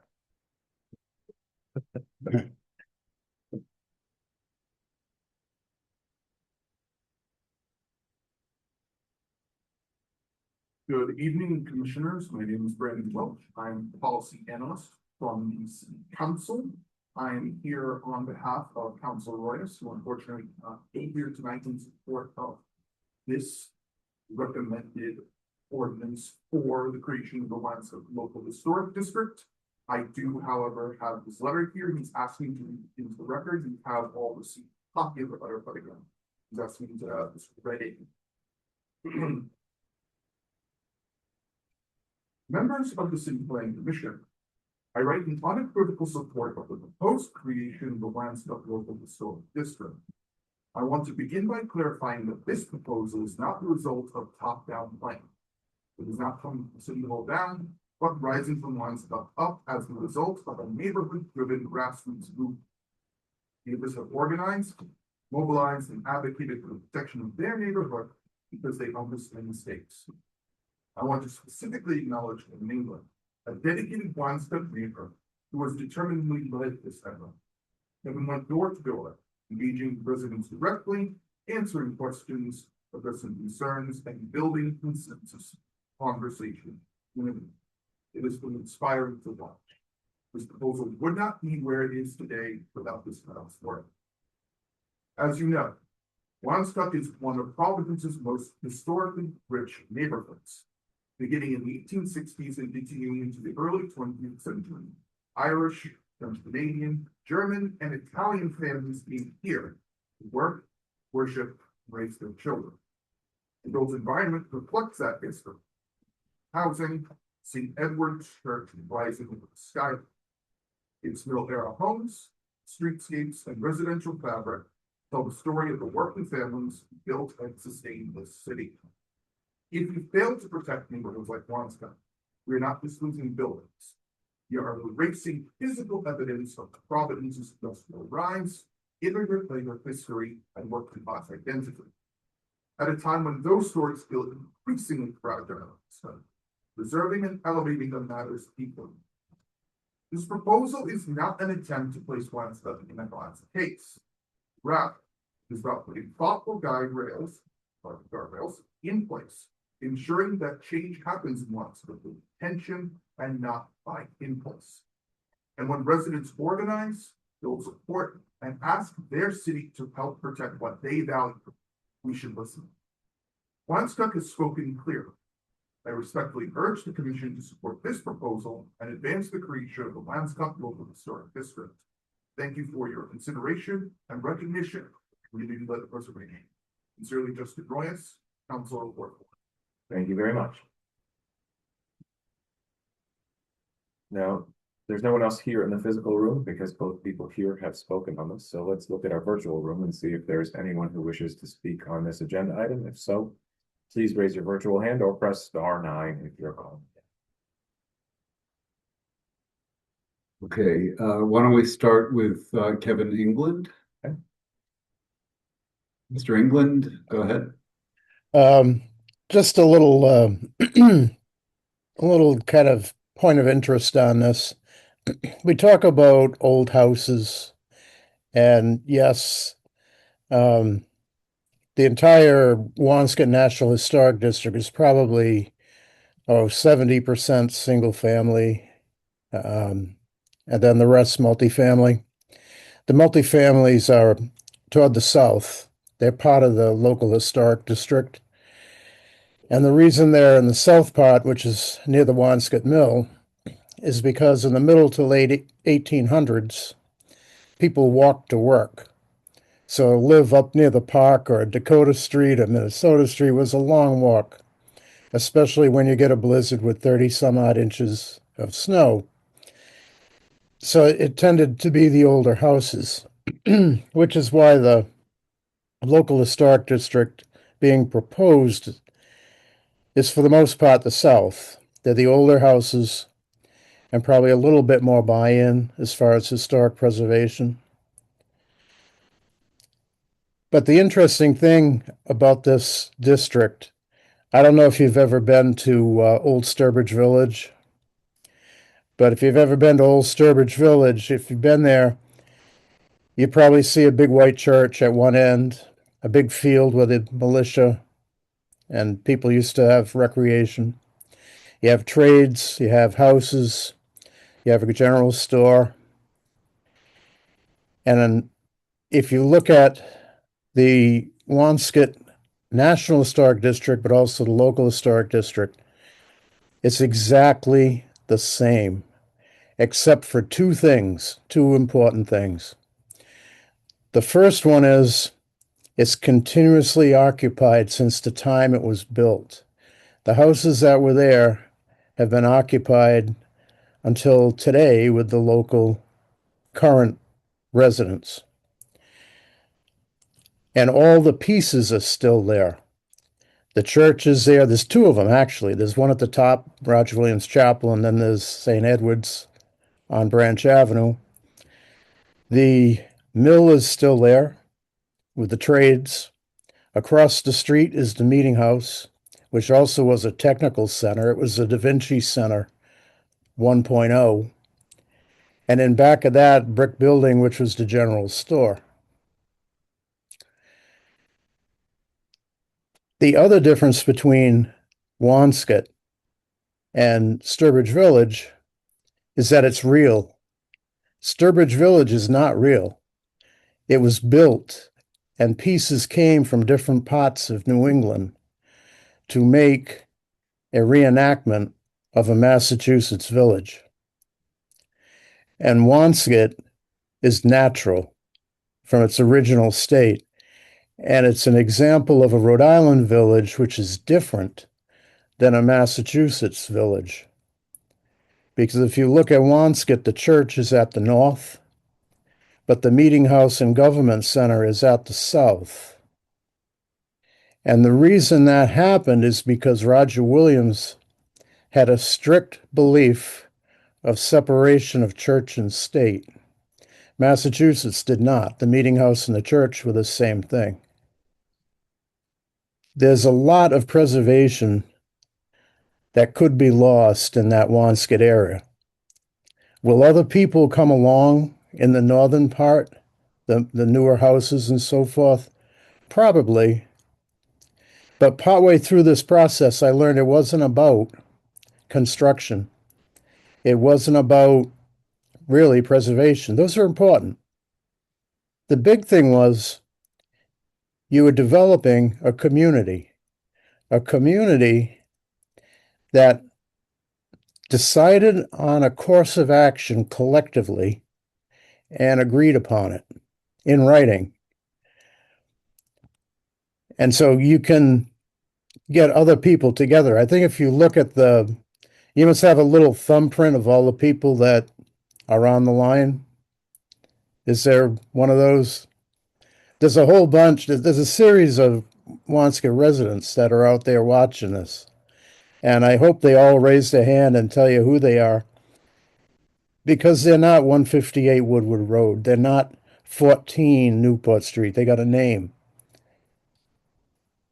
And I'd like to get them recognized as well, if they're willing to do that. And if you have any questions for me, feel free. But that's just my statement. Thank you very much. This isn't a back and forth between the commissioners and the public comment. You give your comment and we'll take that into consideration. But I really appreciate all of the context and the dialogue that you gave to this. Adds a little bit more clarity than what we're looking at here. Thank you. Okay, next we have Marissa back from Providence Preservation Society. Hi, everyone. Marissa Brown, Providence Preservation Society. I'm so pleased that this is being heard today. We worked really closely with Kevin England and Justin Royas for about a year, and the letter that was read is absolutely true. And I think Kevin mentioned how much time he logged on this. He was just an absolute hero. This wouldn't be happening without his hard work and the relationships he brought to all of this with his neighbors and the community members. So, as you likely know, this would be the North End's first local historic district, and that is really exciting. It is built on the bounds of the existing National Register district, which includes about 74 contributing residences. That was listed on the National Register in 1983. The houses include, it's just a huge range, I think, architecturally of architectural styles: Greek Revival, shingle style, stick style, Queen Anne, Colonial Revival, and ranch. And I would recommend the National Register form is amazing reading.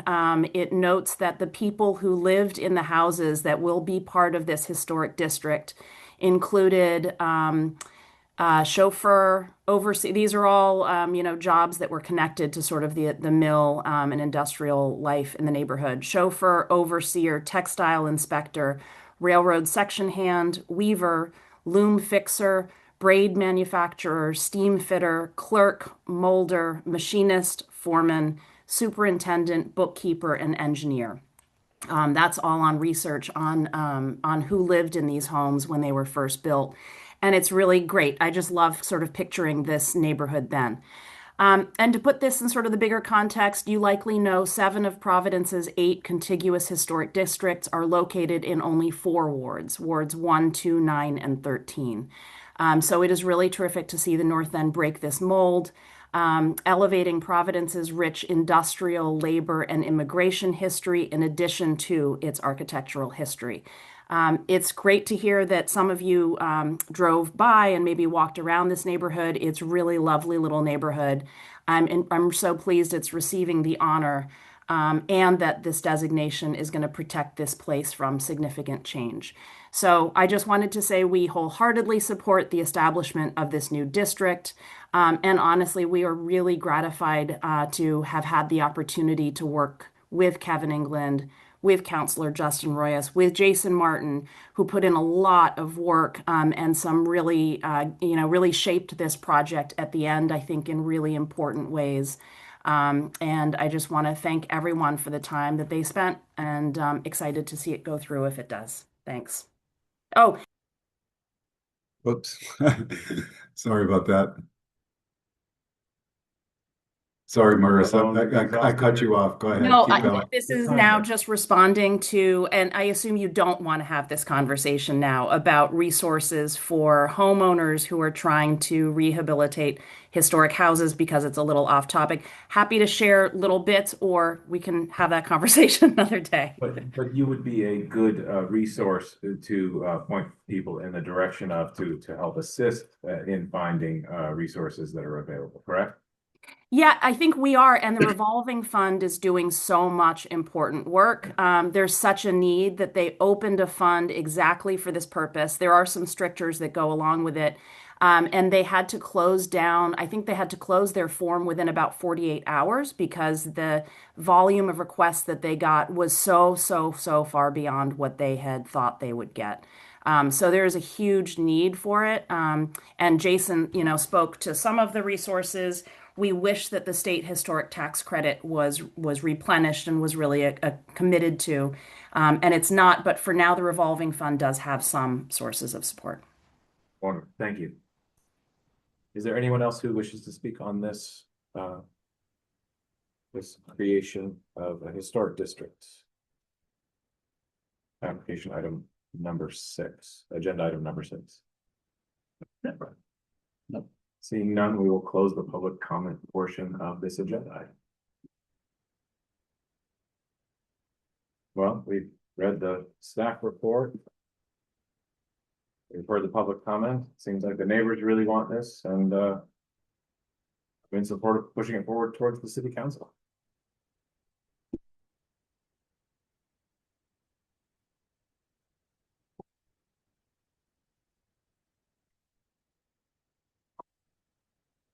Can't make a motion. So moved.